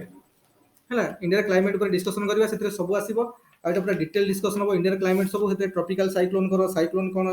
ईस्टर्ली वेस्टर्ली जहा सब अछि विभिन्न प्रकार जिंस सब डिस्कशन हो साइक्लोन इंडिया रे कोन कोन होछि तापर मॉनसून कंडीशन कथा मॉनसून रो विभिन्न प्रकार सब गुडा विषय डिस्कशन हो हला एटा पूरा डिटेल डिस्कसन हो मेन पर्सपेक्टिव रो बोथ प्रीलिम और मेन पर्सपेक्टिव रो तो ए क्लास को केही भी मिस करबनी हला एवडा सब मन रख क्लाइमेटा बहुत इंपोर्टेंट ओपीएससी पर्सपेक्टिव आ ईमान तो निहाती पकेबे तो स्ट्रक्चर चेंज हे गेला एथु निहाती क्वेश्चन आसीबो ये त हमहु भलो भाबरे सब क्लियर करे को पड़िबो हला मु जेमिति कहली एनसीईआरटी दिटांग बही समस्त किनिबो जा पाखरे नाही आज जाई अमेज़न रो मगेबो फिजिकल कॉपी हार्ड कॉपी पाखरे रहबा दरकार मु पीडीएफ बनै देछि पीडीएफ रखिछि कंप्यूटर रखाइछि सेला किछि लाभ करू कंप्यूटर थोड़ी तुम सदाळे आज गोटे इच्छा होछि पढे पय बयटा नथिले जब दिन के पढि दबो आ कंप्यूटर खोललो ताको फोल्डर बाहर करो कोट लिखा इधर केते समय के पढिबो बुझिस ना तेणु दीटांग जोड़ा बहुत इंपोर्टेंट बही जोड़ा हार्ड कॉपी पाखे रखा आ सब बही तो किनी हेबनी किसी दिन पीडीएफ रे रहबो हैला तेणु ये दुटा जाक अमेजन मगै दे जा पाखे नहीं जा पाखे अच्छी तो भल कथा जा पाखे नहीं अमेजन आज ऑर्डर कर आ बाकी से दिनांग प्लस आम नोट से जोग्राफी प्रिपरेशन बहुत बढ़िया हम ता सहित एमसीक्यू प्रैक्टिस कर खाली है बर्तमान now comes to home science